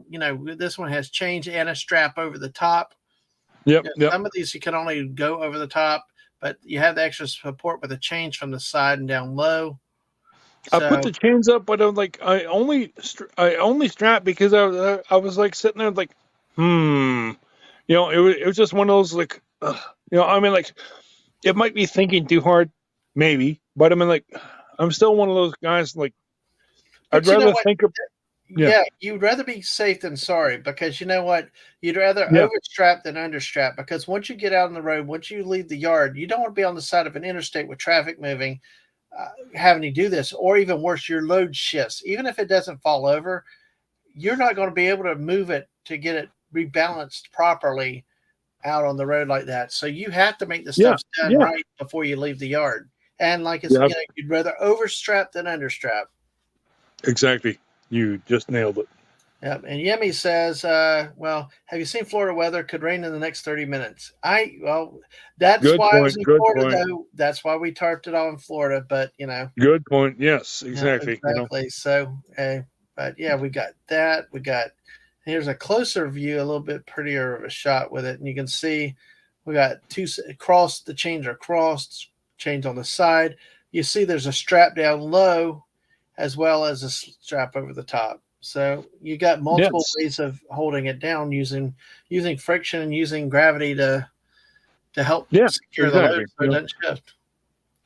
See, and here's an interesting thing for people to think about too, and that is like chains are rigid, which is like if there's no give in chains, whereas like on a strap has like a strap has like a no give either, but like the other thing too is like a strap you can tighten it down, and like there are unlike a strap, unlike a chain like once it's like tightened down, that's it, whereas like once a strap is tightened down, a strap has like not just like no give, but it also has like a strap will not loosen, and like it has that plus like minus some give in it, whereas I mean like if the strap gives a little bit, it will, yes, but I mean like unlike a chain, like if the chain gives, like if a chain like loosens, it will, the load can actually shift, whereas like a strap won't do that. A strap might loosen a little bit, yes. Well, no, actually straps don't loosen. Sorry. Right. No, they don't. You strap it down, it ain't moving. That's why you double tight. That's why you double loop, so it doesn't slide. And the worst thing could happen is if the strap becomes low quality and it breaks. That would be the worst with a strap. But exactly, that's why you check the straps to make sure they're in good condition when you're using them. Yeah, exactly. If you get my saying, Absolutely. And I've been wanting to ask this another thing. What is this again? Because we got a series of this. We got this. Was this on a pallet loader or? It's a pallet jack. Okay. Yes. And see, what happened was like this happened only Friday, actually. Yeah, actually on Friday. Like I said, they're like, I looked and I realized like do you have I don't know if you have the other side, but like I'm not sure. uh No, oh I have, okay. I have these two. Yeah. So Yeah, okay. There's a black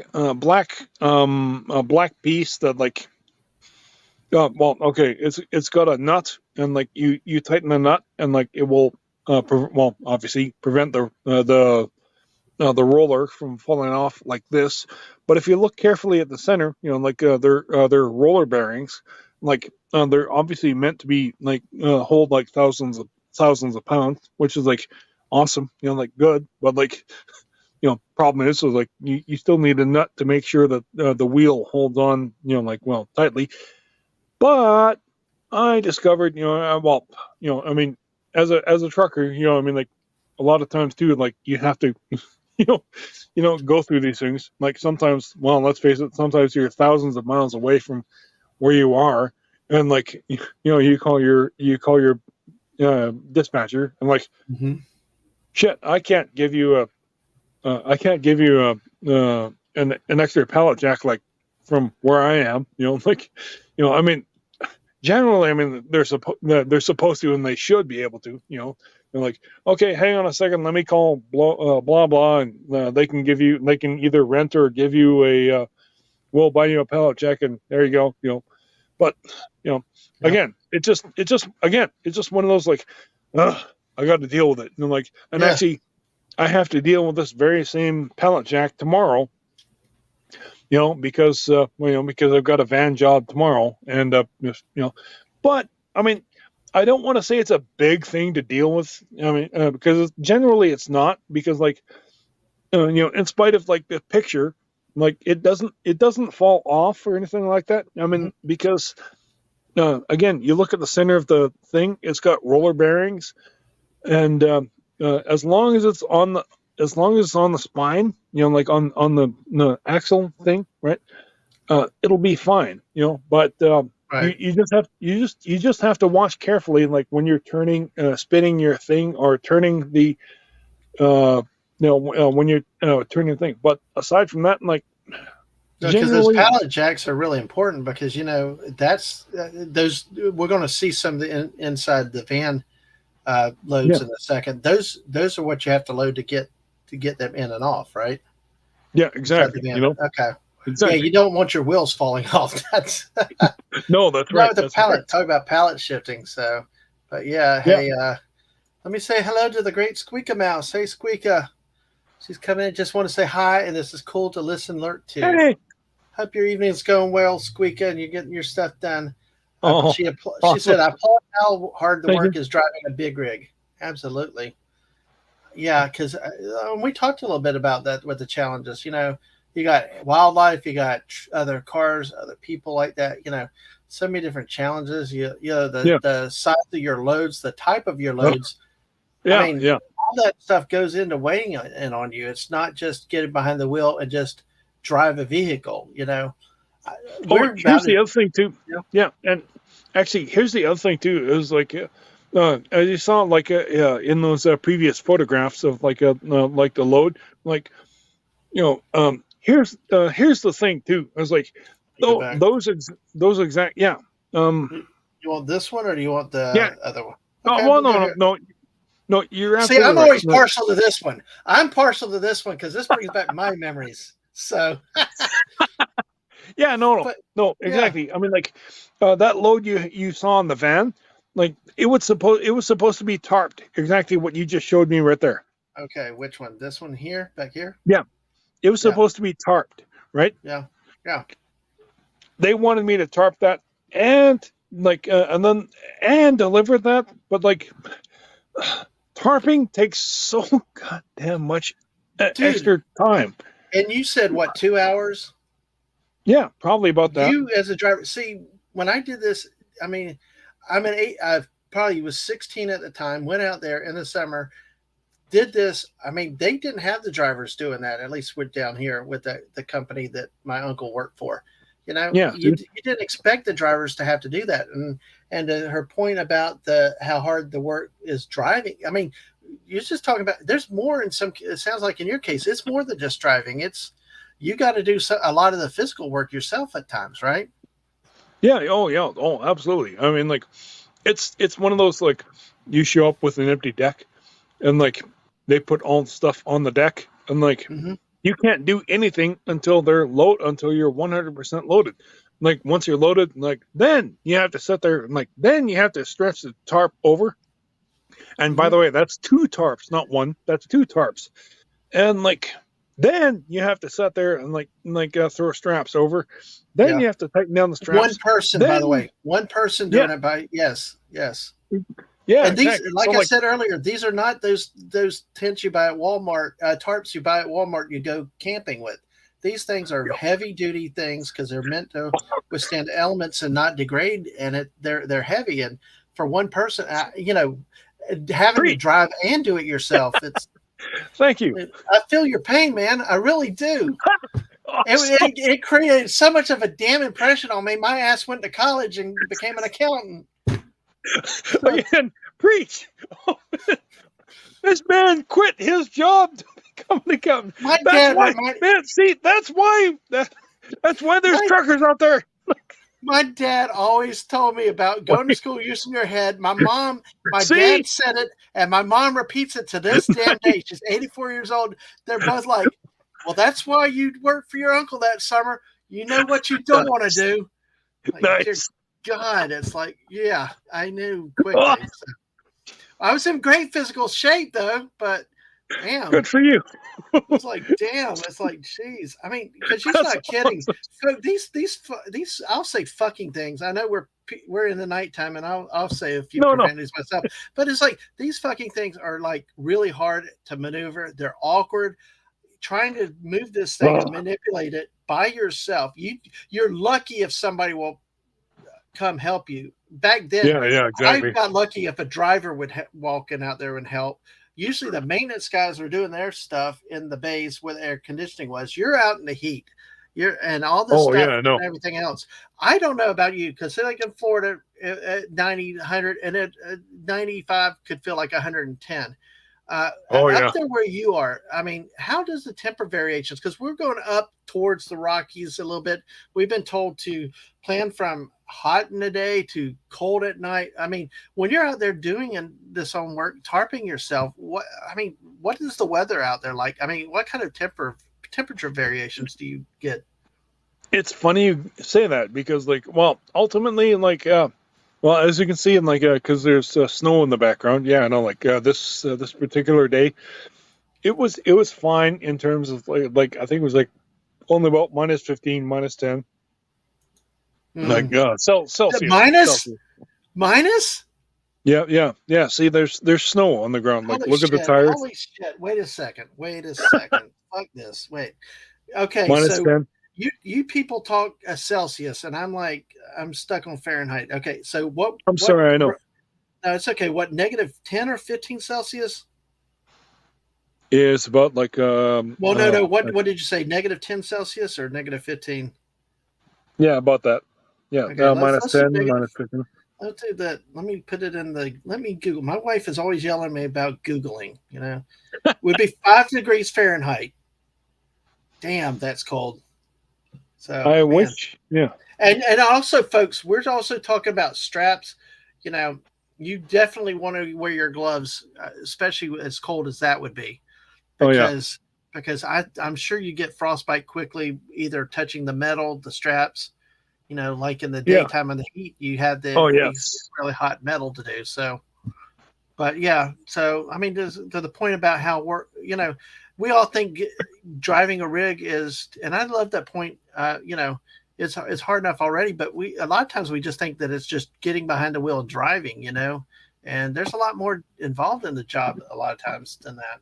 It's hard. It's going to be hard enough like this trip that we're taking. We've got some 11-hour drive days, and that's with not even stopping for gas and other stuff. So, but I could imagine having to pull a load. And like we said earlier, you're dealing with your inclines, declines, you're dealing with cars cutting in and out and everything else. So it is a difficult job. Yeah. But, I did not realize, though, with this that you had to tarp your own load like that. And when you said that the other day, that's made the connection with you and me that damn it, I like. I know that. Old memories. I've experienced that. It was such a good experience. I went to college. So, but yeah, but it's just like, it's those things. And I was surprised when you said that you tarp, because like you said, you're a commercial driver working for a company. I would have thought that they'd have had other. I understand that you have to secure your own load. I understand You at the end of pay the day, they pay you extra for that, but still. okay. Yeah.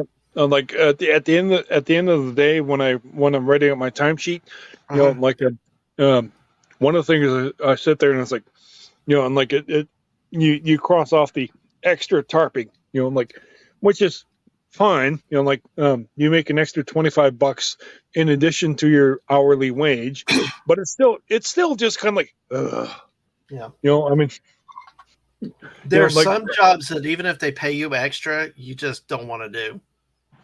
Is it you're really worth the extra absolutely headache? right. You're Oh, absolutely right. You're damn. absolutely I right. feel your pain on that, man, dude. It's like, Yeah. I want you to know, listen, when this happened, what was it, about a month ago? I reached out to you about this. It's like, and I don't know if you had shared this one yet or not, but it's like, I reached out to you and it was like, hey, I've got a connection with this guy. And when I asked you, you were like, hell yeah, let's do it. You love to talk about this stuff. And it's like, but then Yeah. when I Yeah. saw this, Absolutely. when I saw this picture, it was like, yay, we're brothers. Okay. So Nice. Thanks, man. Yeah. I don't want to drive the truck. I don't want to drive the truck. It was funny that day they put me behind the wheel. I was like so scared with that damn thing. Of course, but see nowadays if that'll be manuals, I wouldn't be. Automatics, it wouldn't be so big. But back then, I think almost everything was a manual. Something to think about. Like, but I will say it too. Like, I mean, honestly, like, shit, man. Half the 3/4 of the day, I'm like sitting there, like I'm sitting there like on a air on a air something other air something other chair with everything, and like in the front of a steering wheel, and like I'm like my legs are crossed, and I'm like sitting there, and like there's my day, and like I'm sitting there, like I'm drinking my coffee and drinking my drinking my protein shakes and whatnot, and that's it. Like, or like you said, when you backed up into the thing and then you're on your phone for 45 minutes while they're loading up the van. Yeah, I got you. So. Yeah, exactly. Like open the doors and like back on the thing and like walk up to the entrance and like sitting there and watching them load me and like pull out my phone, sitting there like, well, hey Tom, how you doing? Like on Midnight's Edge or whatever, and like. Well, it's kind of funny. I see you out in the chats though, and like the other day when we were DMing and all, and I'm like, all of a sudden we're back and forth, and you're just like seeing pictures. I'm like, and then all of a sudden it's like you go quiet. It's like, damn it, he must be driving. That's right. Like, that's exactly right. That's what happens. Oh, just all of a sudden, boom, he's driving. You get a flurry and then stop. There you go. Exactly. That's a blast. So, but yeah, all right. So I tell you, I love this has been a blast. So I'm glad we. Oh man, I'm glad we waited around though, man. I'm better late than never. I appreciate that. We still got 7 people here with us. So hey, I'm really sorry that I missed the time. I'm like, man, I passed. I'm thinking 5 o'clock my time, and like no, like I never thought like. Would have been like 3 o'clock my time probably, and like it happens. Well, the missus though was great to fill in for a little bit. We got it going. We kept it going, and you know what? This is part of my secret plan. Don't tell the missus this. Was I really wanted to get her on a Mother's Day talking stream, and wow, you helped me do that. So, nice, awesome.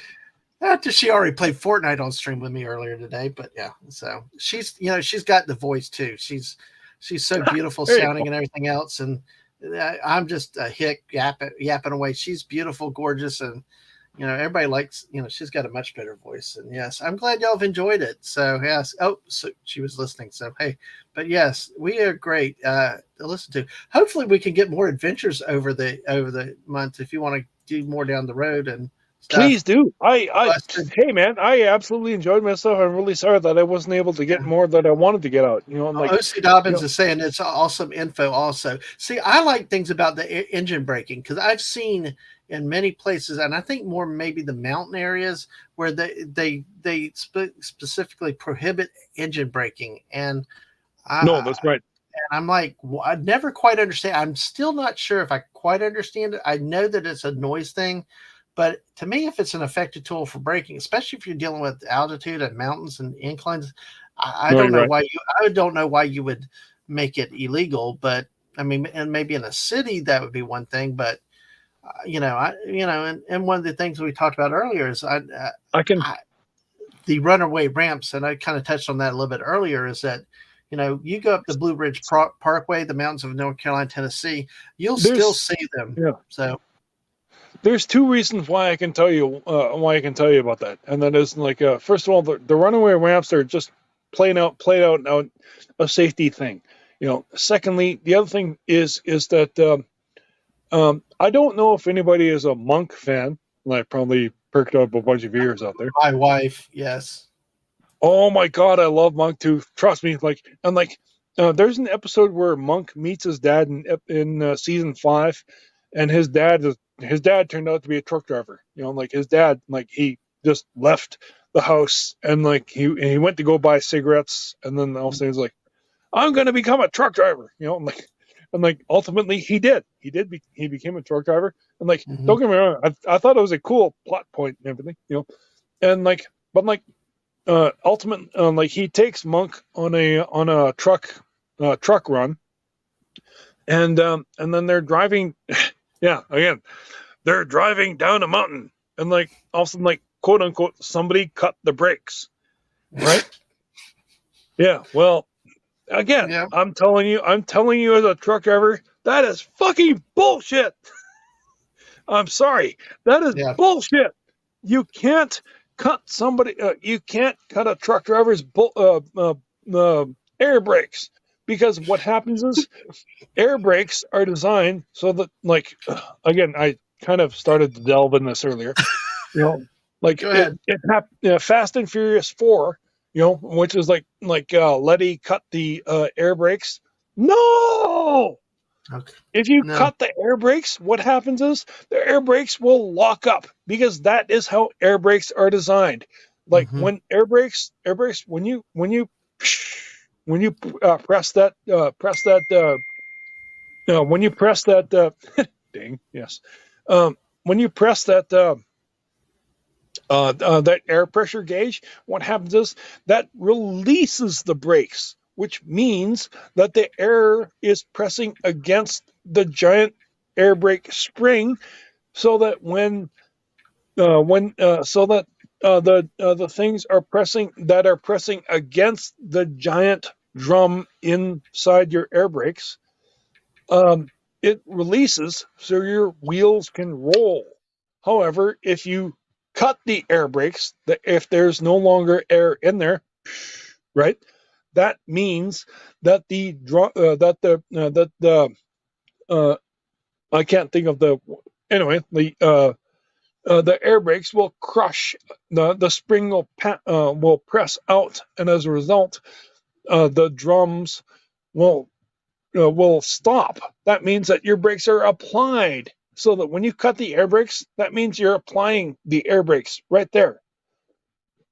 See, I'm glad we went back onto this, because I might not have spent enough time on the air brakes. No, I wanted because one of the things is because you're talking about that point about it loses the air, it becomes a physical brake again. Because you talk about the brakes that can't be cut.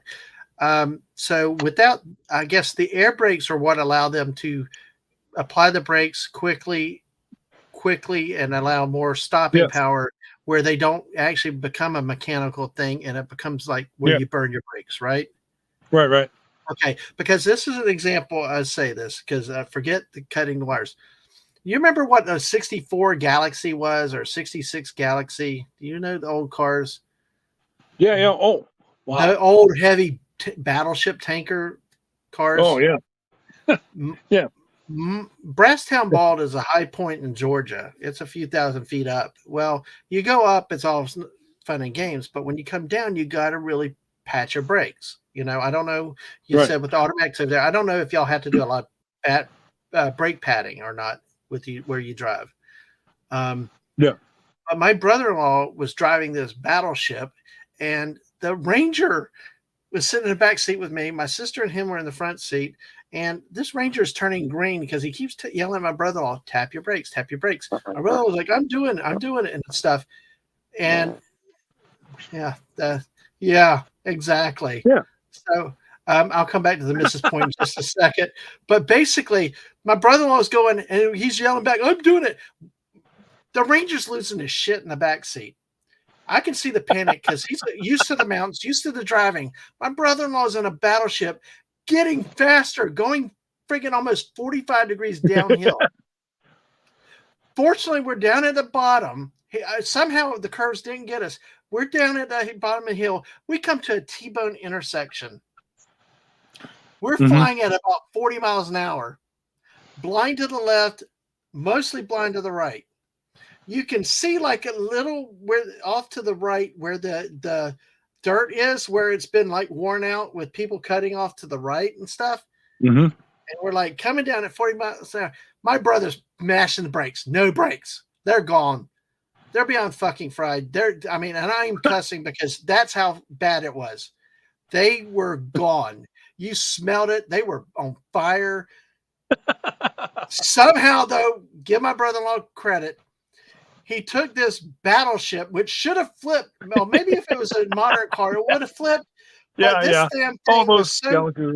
Yeah, this thing went to the right, swung back almost 90, almost hard left turn back to the left, and made the damn turn. Thank God nobody was coming from either direction. There was no stopping that bastard. That thing was gone and on its way, and we were not going to stop unless we hit something. Thankfully, he could slow down on the flat part enough to where the brakes came back. I'm amazed there were any brakes left after that burning smell. But the Ranger's look was priceless. He would not ride with us again after that. I still think he pooped in his pants, but I bet he did. I just sitting back there laughing as this teenager. I'm like, this is fun. I believe now as an adult, I would have been crapping and everything else. So, but hey. Easily. Okay. Well, I'm glad I got to share that stuff with you. But hey, so back to the point about cutting the brakes after I went on a major diatribe out there, but I'm glad to hear everybody. We got 9 people with us. How about that? We got more people. It's like the numbers always grow as we go along. So, hey, we can do a 24-hour stream one time, but hey, I've done that before, but. So Mrs. is asking. Cardinal Sin is really famous for that. Like he does his midnight streams, which by the way I'm going to be like this coming Friday. I'm going to be on it. Okay, cool. You can we'll pitch that in a little bit. That's cool. Yeah, no, like. But yeah, the Mrs. asking. So it's kind of like the opposite of like a car brakes when the line is cut, brake fluid is released. Is that the air brake? No, she's absolutely right. That's absolutely correct. So, see. Air brakes are designed as a safety mechanism because, let's face it, you're hauling something down the road that is 10 times what a car is. So, it has to be a safety mechanism. As they taught me in Cameron Drivers, they kept thinking of a fluid, how can we make these brakes a safety mechanism, and then they came up with should we use this? Should we use that? And we're like, well, yeah, no, but why should we, well, wait a minute, air, it's out there, it's free, well, for now, but ultimately, why don't we use air? And they came up with these giant springs, and as a result, air would release the springs, which in return would which would cause these things to press into the giant drums of brakes, and as a result, that's how air brakes work. When you cut the hose, it causes the spring to push the I can't think of the name escapes me, but it presses against the side of the giant drums of brakes, and as a result it applies to brakes, because so in other words, when you cut an air brake, that causes the brakes to actuate, and like you're driving down the road, and like if your air brakes suddenly get cut, and you're looking around like, oh crap, my brakes got cut, and like you would realize any driver worth his salt would sit there and like, oh crap, my brakes got actuated for some reason, so then you would stop and you'd get out and you'd look like, hey, my brakes have cut, somebody cut my brakes, sort of thing, whereas like, I mean, like, you wouldn't get that with somebody in a car, like somebody in a car, and it's like, you wouldn't know until like you're driving down the hill and like, oh crap, my brakes have been cut, like, which has been so many goddamn murder mysteries. It's, but but now let me ask you this though: with the air brakes, can you burn? I mean, like really the life-changing drama that we have with burning up physical brakes. Can you? Can you burn your brakes up even with air brakes? Like if you're in a mountain situation? Not necessarily. I don't want to say that. I don't want to say no because but like, which is funny you say that because like I'm gonna actually put that in my book series, which is like quote unquote my brother, or like, well, the character's brother, actually he winds up in a his the cargo that was stolen out of his truck. He winds up in a air brake situation where like his brakes should have actuated, but like that's where like they're going to point out, is like, well, wait a minute, why didn't the air brakes turn on? I mean, because like if the brakes were disconnected, then like why didn't he why didn't which is, like I said, it's a common movie trope, like that's what I want to put in there. Well, let me take a right turn real quick if you don't mind though. You write books? Yes, exactly. I mean, like I started a book romance series. Well, I say series, but romance, but like it's actually a romance, martial arts, science fiction, comedy, drama, and spy thriller. And like, really? Yeah, and actually my and my editor actually kind of she kind of got mad at me for that, like, which I was like, because I told her, like, hey, I wrote a romance, martial arts, science fiction, comedy, drama, and like she's like, that's great. Where are we going to put it? Where are we going to put it? And I'm like, it's the editors. Yeah, exactly. Editors. It's spy thriller. How about that? Let's just pick a category. What category works the best? Yeah. That's it. Exactly it. That's where it's just kind of like, well, why can't it fit in here? Why can't it fit in there? So like, how many books have you written? Well, I'm at the end of the second one. I don't want to. I'm not done it yet, but like, and it's a series too. All right. Like, well, you keep going. We might have to have a book and rigging thanks. chat. I didn't do it on purpose either, by the way. But like, I just simply I started writing, and also like it was kind of a romance, but I also like I saw like so many other things that I could integrate, like martial arts, and also like science fiction, and like because like there's a guy who can walk through walls, and like I'm not gonna say how or why or whatever, but like but like mechanic, scientifically, like he manages to have I'll just say like. He's got a belt that like he puts it on, like he turns on, like he can walk through walls, like Anyway. So let me ask you this, Code. We talked about the physicality just a minute ago with the driving, and the wear and tear, and how when you have to do your own things. But what type of things do you do to combat any boredom?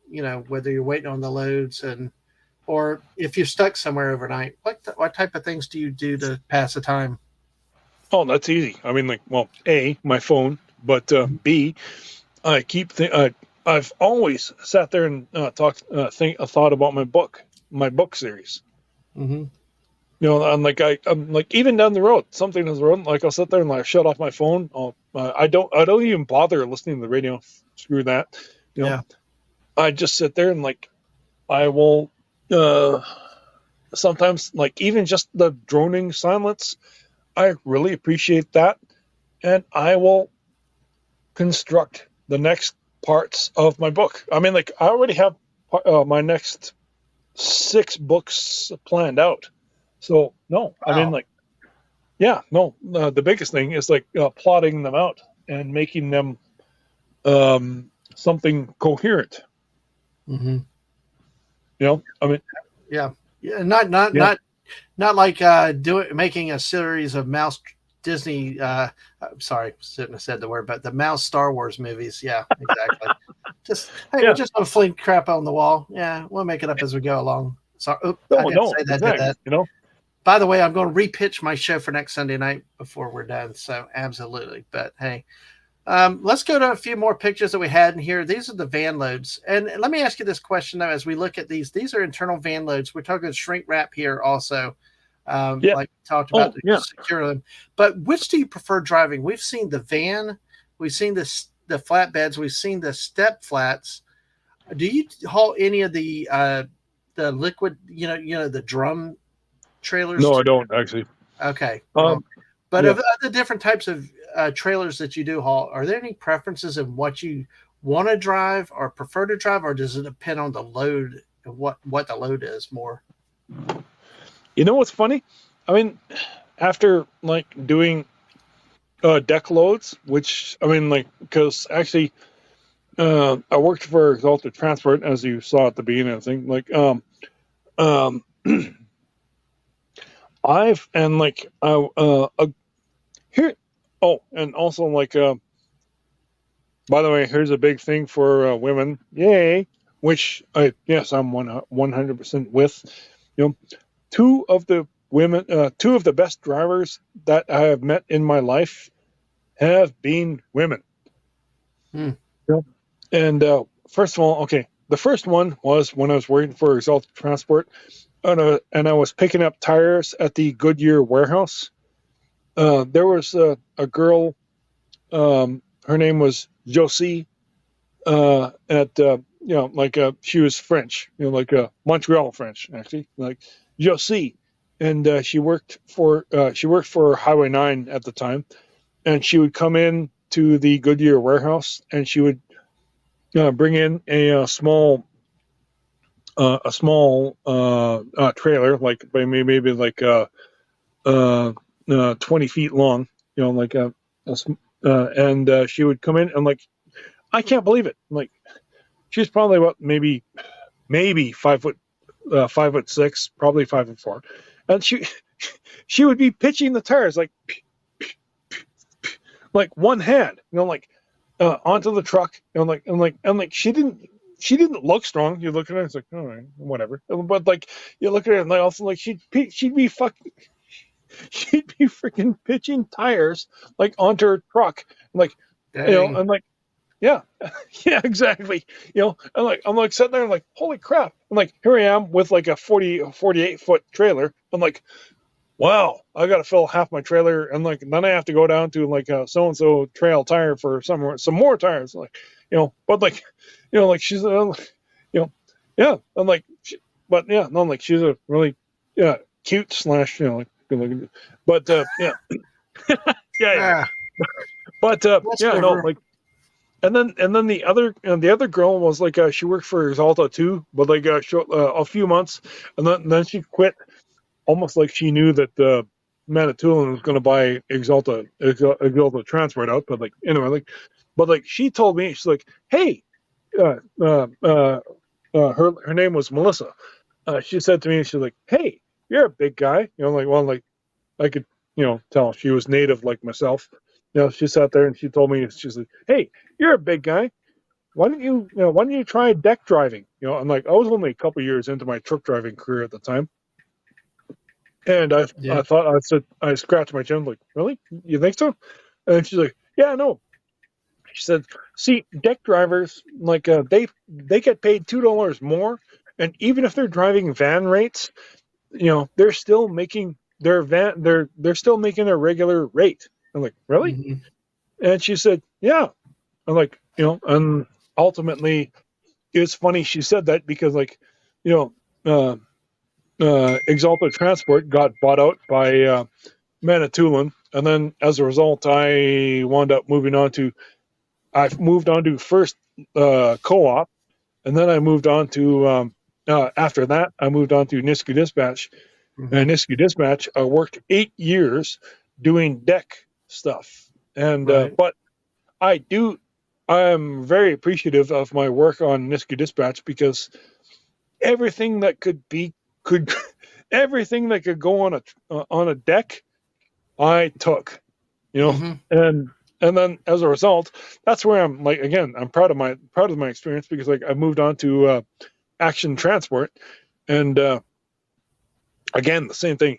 Action Transport is they're 80%, 60 to 70% deck, but I will say like they've done van loads, but Mm-hmm.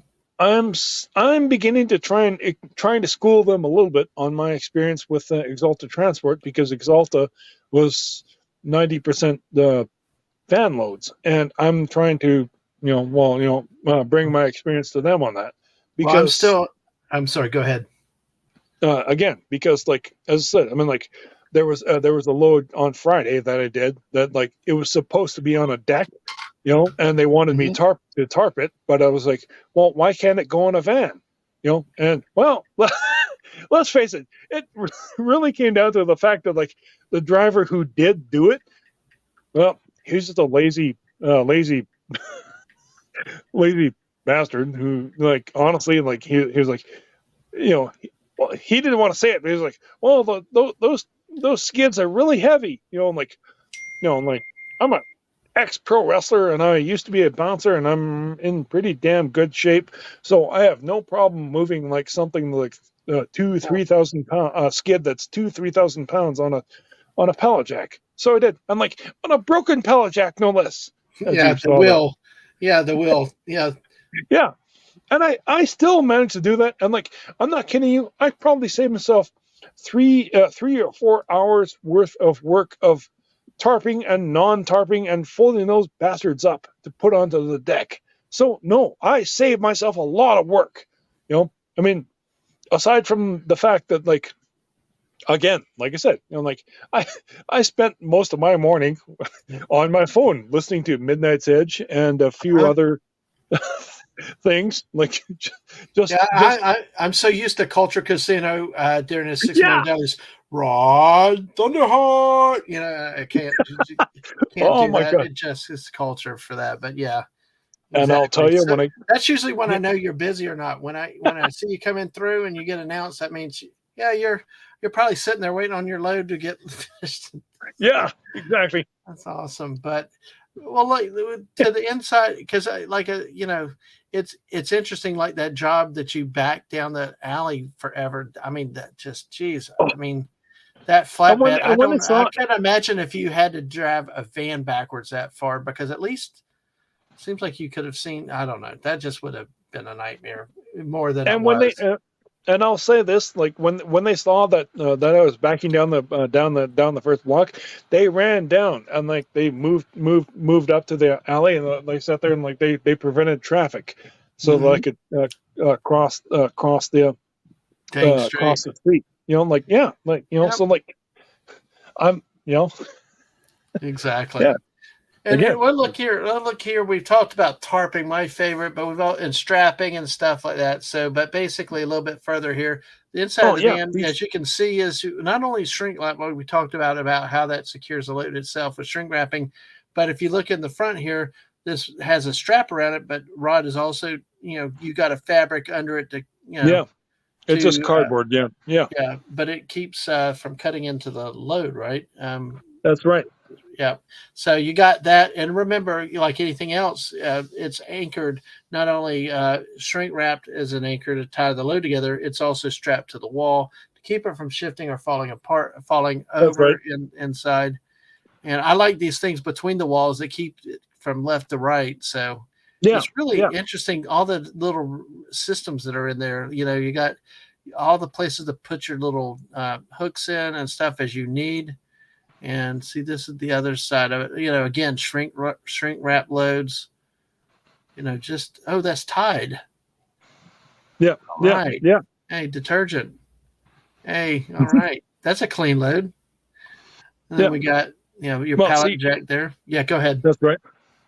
Yeah, no, see, like those two, I actually kind of had to zigzag those through the.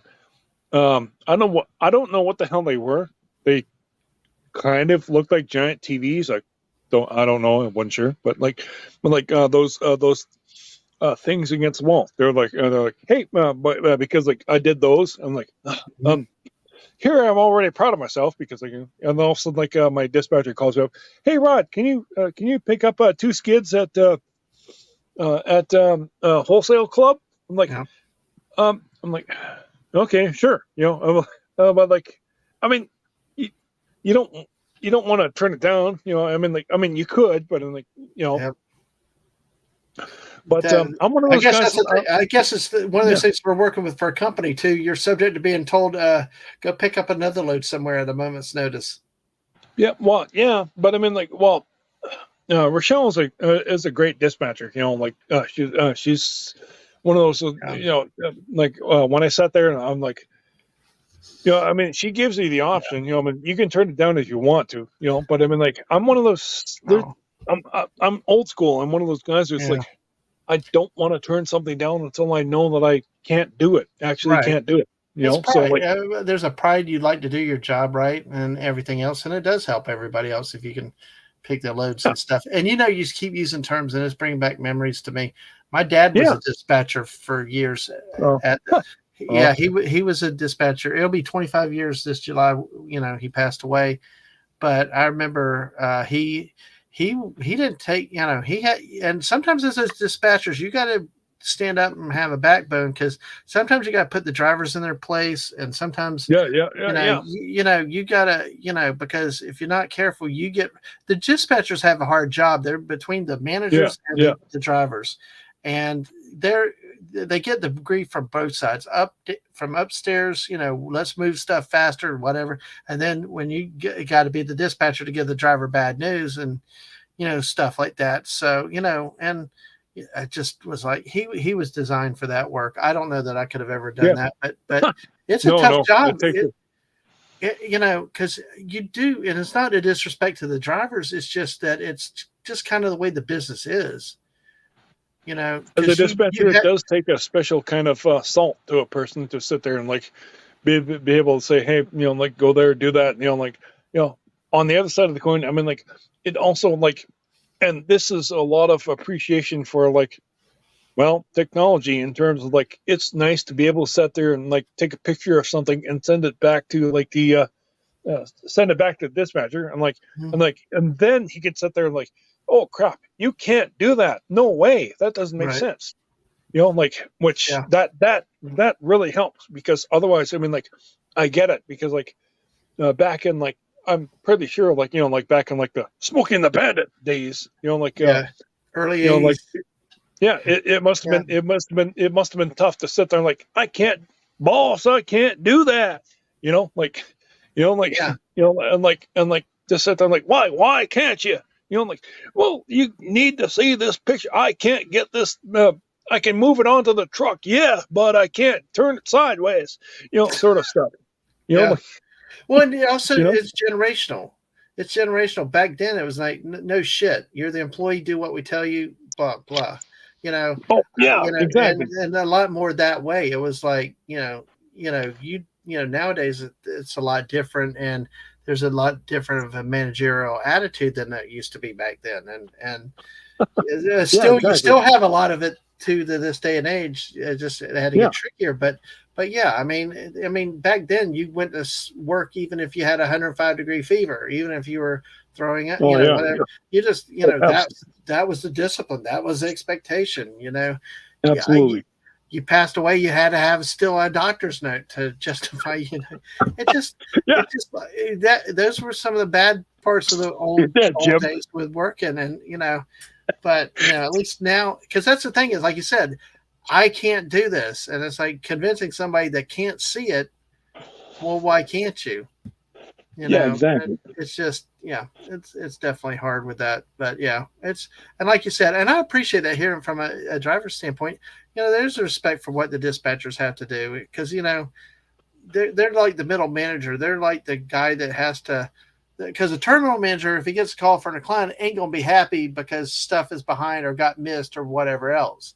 Yeah, exactly. The driver that I get really it. is, You know. yeah, and the driver's just kind of, I'm going to do what I got to do, and you know, a lot of times they're looking out for their own interest and not, you know, who wants to? I mean, you want to do your job, do it right, but then again, also, you don't always want to do everybody else's job too. You want a balanced workload, so you got the dispatcher that's in the middle of the boss ain't happy, and the employee ain't happy, but I got to tell the employee this has got to be done somehow. But yeah, absolutely. So hey, Yeah, I can't even believe we weren't the dispatchers in. That's pretty cool. But yeah, exactly. it is a big, and I think overlooked part of the trucking industry is the people that have uh, to that coordinate the logistics, that have to, you know, things are moving on, you know, on a constant basis. Like you said, Yeah, you as a driver get a call, hey, this needs to go there. Well, those dispatchers got this stuff in here.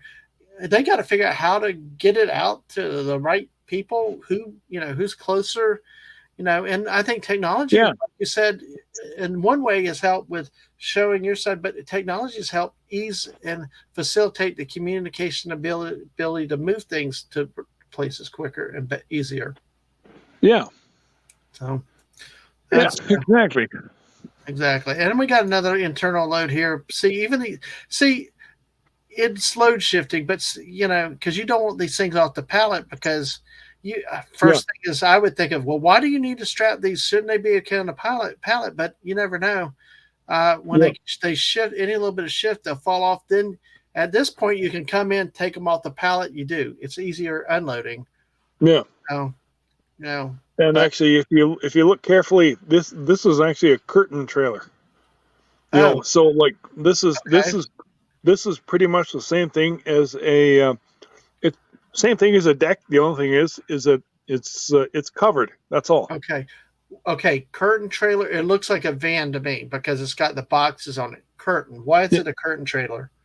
And yeah. hey, See, Lisa actually look, made it in. Hey, Lisa, yeah, we're going overtime. hey, Lisa, nice. Glad you got in, Lisa. Yeah, Hey, yeah, so yeah. No, like why is it a curtain? I'll let you explain that. look carefully at down where the edges of the straps are. Like that means that yeah. See, uh, those are rails. Those things can be moved forward or backward, and as a result, you can load this like a plain old regular deck, Okay. Oh and wow, and I that see that now. and that's exactly what the what those pallets are, and that is why those pallets are fastened down. You know, like well, tighter than the tighter than you can see with the regular. Yeah, see, Yeah. So on both edges, yeah, both sides, you've got the, oh, it's like a flatbed. It's like a deck, but it's got a okay, so it's covered. Yeah. What yeah, material is that? Well, one, what is the material, and then two, it's just plain old. why wouldn't this be a flat open? Why the purpose of the cover? The whole reason why they have a cover, the curtain or a cover, is just um, the customer wants something, wants it so that it's preserved from the elements, i.e., rain, snow, whatever. Well, just rain and snow, really, on Okay. like up here. You know, like that's it. But ultimately, like I, I think everybody, well, should well, hey, customers, ultimately, like, ra- sorry, uh, curtain trailers. Hmm. But well, no. Ultimately, curtain trailers are basically an excuse to not have to cover something with tarp. You know, Okay. Yeah, gotcha. Seems a lot easier than tarping. it is. You know, it's a bit of a hassle. And like the only other thing, though, is that curtain trailers, you have to sit there and like when they're loading you from the side or whatever, you have to be really damn careful. Like as you can see with the rails on the side, Mhm. you have to, because these bloody trailers are worth more than your tractor. These trailers are Yeah. worth $250,000. Now, are these curtains you can take up and down, or no? They're built like this, right?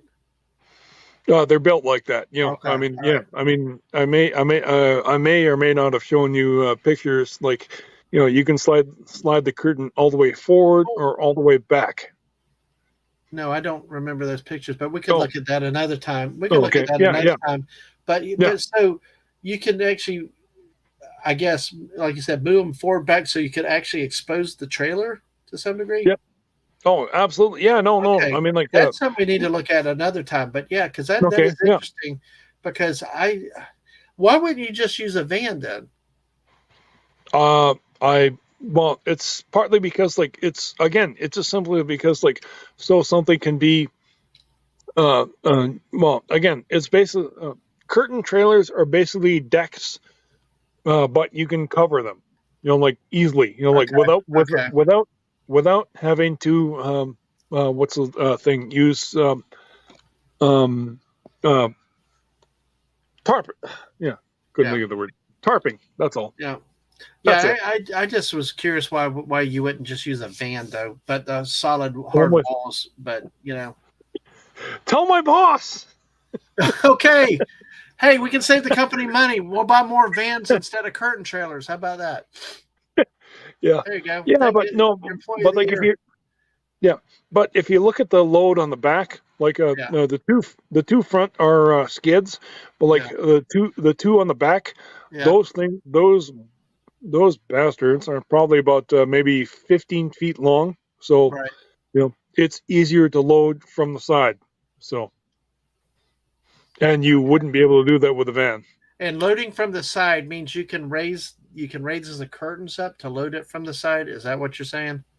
You can slide the curtain forward or back, as you Okay, can see with okay. the Quarterback. see. So then I got you now. I thank you. Yeah, Thank you for mansplaining it to me because now I got it. You can move the curtains. You can move the curtains forward, and then you can put it on, and then move the curtains back and put the. Okay, I got you yeah. now. All right. I should have sent you the photographs. Yeah, but I'm Well, it like I've gives us got. something to talk about another time. You can get Oh, more moose excellent, adventures or something else, and we'll do something down the road nice. again. And so, or Oh, maybe get your awesome. second book going, and we'll talk books and trucking. Yeah, no, looking Absolutely. forward to it. So, Yeah. all right. Yep. Well, let's see what else. Ah, there we go. That was the last one we had. Ta-da. All right. That's it, Rod. We've made it Oh, through the pictures.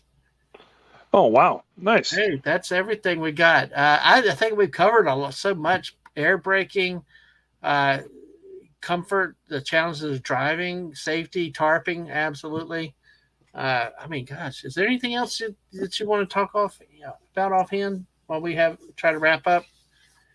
Um, the only other thing, like I think I kind of started to delve into this a little bit, and that is that I didn't fully explain the Jake brakes. Which is as I said, like the The brrr. engine braking. Okay, yeah, go ahead Right. real quick. We can Yeah, touch on that a little bit more. yeah.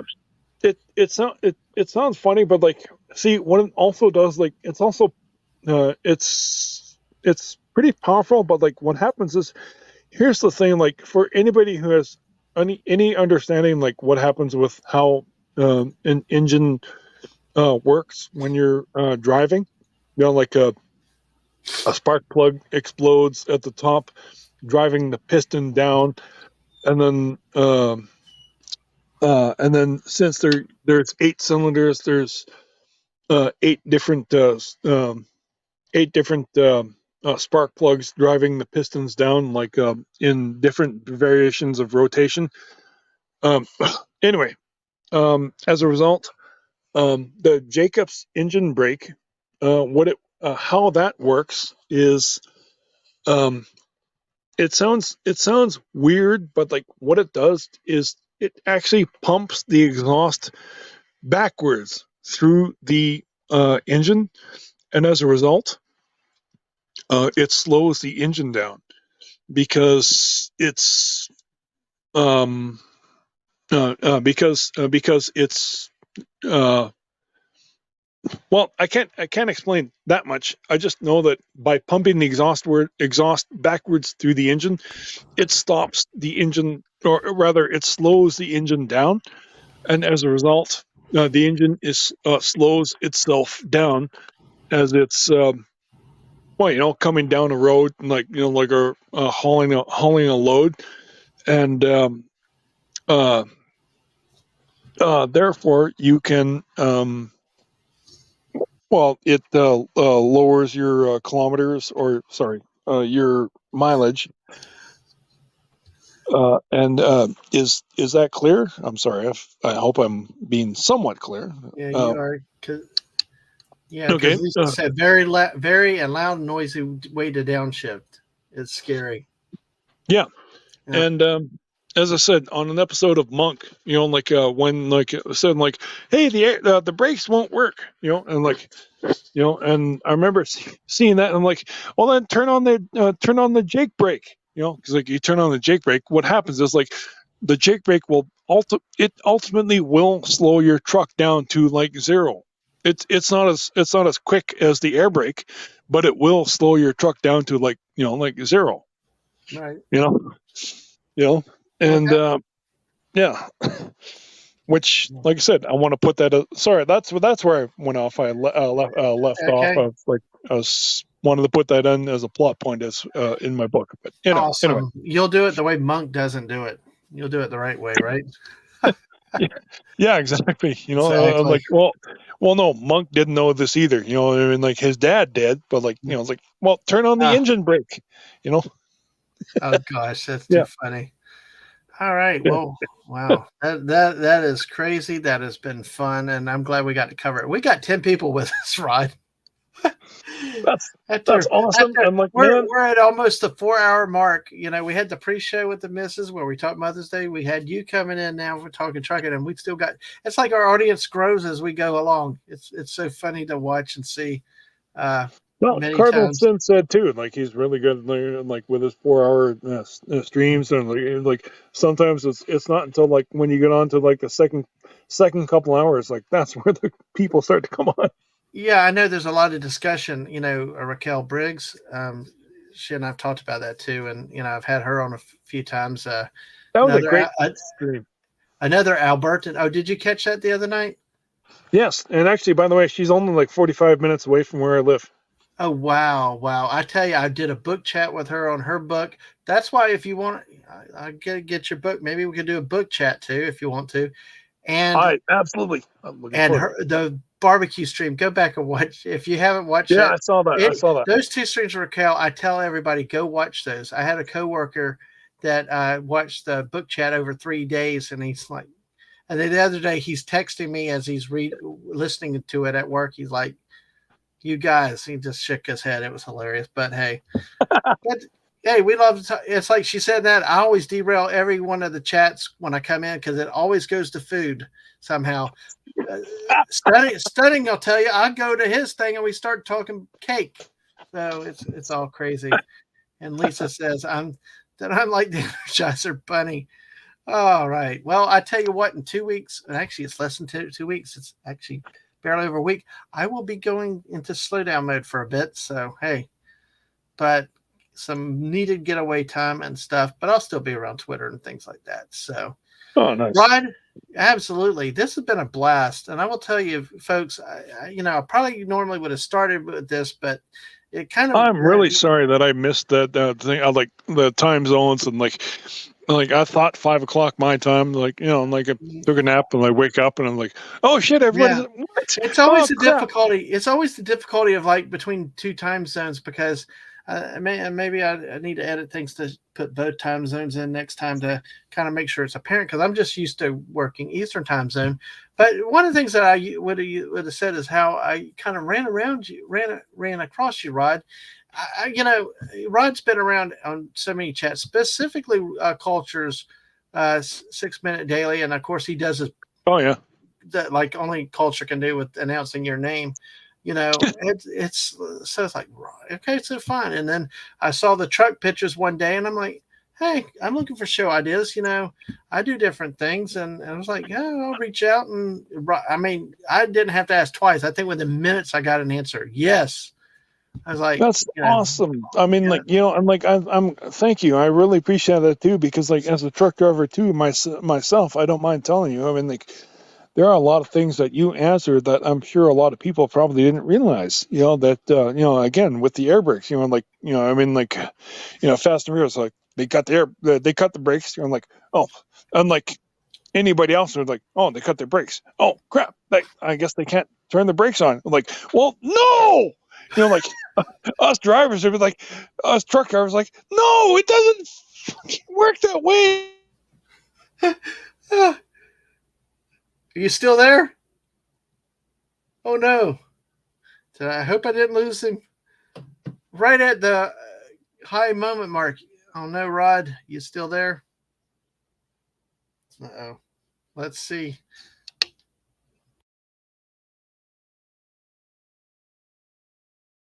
Yep, I don't know. We may have lost Rod. I don't know, right at the key moment. But hey, I hear myself though. So let's see if Rod comes back in a few minutes, and we will finish up with him if he comes back in. I'm sorry. Oh, there you are. Hey, Oh, yeah, came back. Came I back. wonder Oh, what happened. Did you get my, disconnected or pull a button? oh, I've been no, known to pull the jack out before. no, it's my phone. My phone turned on. My phone screen blanked out. I got into what I was talking about, and like I I know didn't it's so look. passionate. You were getting into it, and then it was like went silent. Oh, I'm like, oh, everybody, like all these damn movies. Like I said, I'm like, you disconnect the air, you disconnect the brakes, and like, and I'm like, where every other truck driver is like tearing their hair out. Ah, it doesn't work that way. When you disconnect the brakes, the air brakes turn on. It doesn't work that way.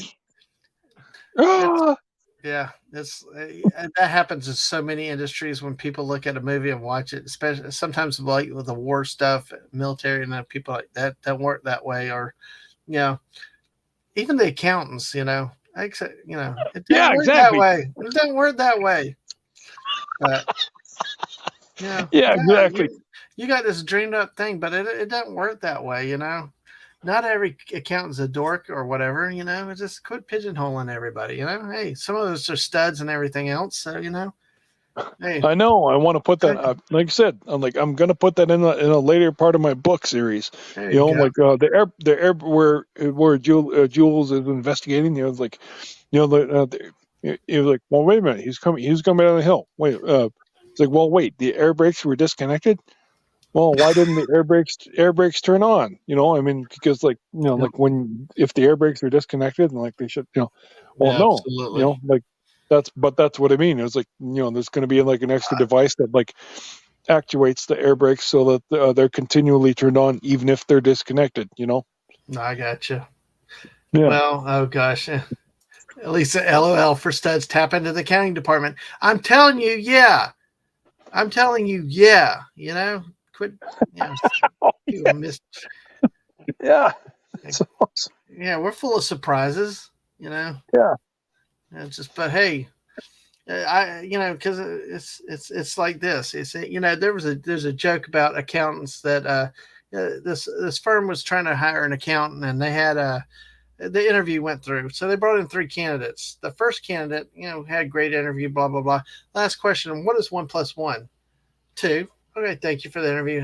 All that. Brought in another candidate. Great interview. Awesome. Good as not better than the first. Last question is: Mm-hmm. what is 1 + 1? 2. Okay, so to that, thank you for whatever. So then bring in Mm-hmm. another candidate. Great interview, all this stuff, and about all that. And so they asked him the final question: what's 1 + 1? And he answered, "What do you want it to be?" Oh. That's when you got to get accounting. Yo, you So, totally. so what do you want it to be? Yeah. So anyway, all right, read into that how you will, Lisa and everybody else. But hey, listen, we're going to go ahead and wrap up tonight. Thank you and all. Another 4-hour stream. Thank you to the missus for coming in. talking Mother's Day. And Yes, Rod, thanks for thank you for covering for getting me. here. Oh, no problem. Thank you here. People will tell you I love the 4 hour streams. I'm great at it. No, don't you oh boy me, Lisa. Don't you oh boy me, Lisa. No, no, you're laughing inside at that. You just, And as Megatron says, night, y'all. But listen, let me pitch a few things this week. Tomorrow night, 8 p.m., Whoopa Troopa will be joining me tomorrow night. We are going to talk Nice. about the conclusion of the XFL season with the championship game that was played last night. We're going to have reaction to that. We're going to talk some new news stories around the league, well, in sports in general. And I plan on, and I listen to every ladies out there, especially ladies and especially guys that like sports. I am planning on talking to some degree about the NCAA women's college softball tournament. I love women's college sports. I love women's college softball specifically. It is fun. It is exciting, especially when they get to this time of year. So I plan to try to talk about that. They had the selections tonight. We'll go over the regions tomorrow. Spend some time on that. Hopefully, y'all will join in. And if you like college softball, please come in. Love to have you here and sharing in with that with us. Also, The WNBA. no, I don't go to pro sports like that. Not the my I Okay. like I don't even do NBA really. No. Pro I basketball is understand. not my thing. College sports is where I really am at. I don't even really follow Major League Baseball because they've so Right. bastardized what I grew up with. I mean, it's Oh. not the same game. You got pitch clocks, you got runners on second, starting extra innings. It's just I'm so frustrated with a lot of pro sports. I'm back into the NFL mostly because I'm a Dallas Cowboy fan, and they always tease me, and then they jerk me around in the playoffs. Yeah. Plus I got one great person out there that loves to send me. My life would not be complete without them sending me anti-cowboy memes, and I love it. But so I got back in the NFL for things like that. But really, that's the most of pro sports I go into. Yeah. Some of the minor league type stuff. So Tuesday night, I plan on being with Amanda Gillum again on Tuesday night on podcast and some gaming of some type. Tuesday night, Wednesday night is a chill chat.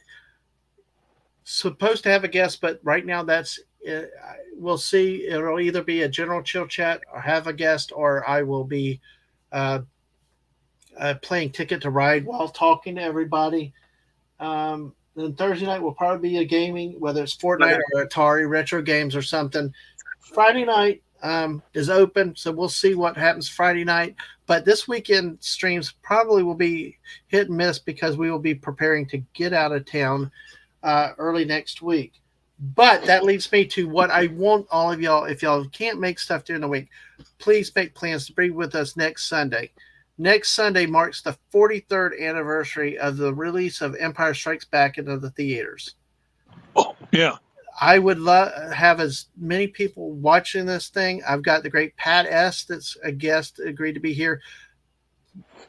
There are a couple others that may, depending on availability, that could join us. I'm hoping to have Clobbering Times and maybe Mark, but there's things that fluid, but we'll see what happens. But I plan on showing some of my Empire Strikes Back collectibles as we talk about movies, memories from the movie and stuff like that. So please make plans to be here next Sunday night at 7 p.m. Eastern, 5 Mountain, 6 Central, 4 East Pacific. So really, this is a great one. It's May. It's Star Wars, so love to have as many of y'all in here and chatting, sharing some stories, our recollections, and maybe some surprise toys and stuff. So, all right. I might actually recommend Cardinal Sin. Give him a couple days, but I mean, for a Wednesday guest, but just so you know. Oh, no problem. We'll see. I'm always on the lookout. I always look around and talk to people and stuff. So we'll see what happens. And sometimes I do stuff solo too to get better at talking solo too. So you never know. So you got to have some practice all around. Yeah. So join us next Sunday night for that. But as always, live streams catch me on and videos you can find on YouTube and Twitch.tv, both at Dadman Walking 55. Hit that bell, hit those notifications on the YouTube side because people have been telling me they've not been getting notifications. even if they're turned on. So I try to tweet the whole world as much as I can. So please make plans for that. But follow me on Twitter at DadManWalking55. That's when you see I will go live and stuff like, that's the best way to keep up for impromptu streams and stuff. And Lisa says, thank you, Dadman Ron. I am Ella Lamau. I'll say it like there's my kids. Yemi, thank you. Yemi said, thanks. I learned a lot. Good night. Yes. And Lisa yells appreciate Empire. it. That's All awesome. right. On that note, Rod, thank you again. Thank you. Great to have you here. Everybody that's come through, lurked, everything else. Thank y'all all. And Much look forward to appreciated. seeing you tomorrow night for You some bet. sports talk, folks. All right. On that note, bye all. All right. We'll see you.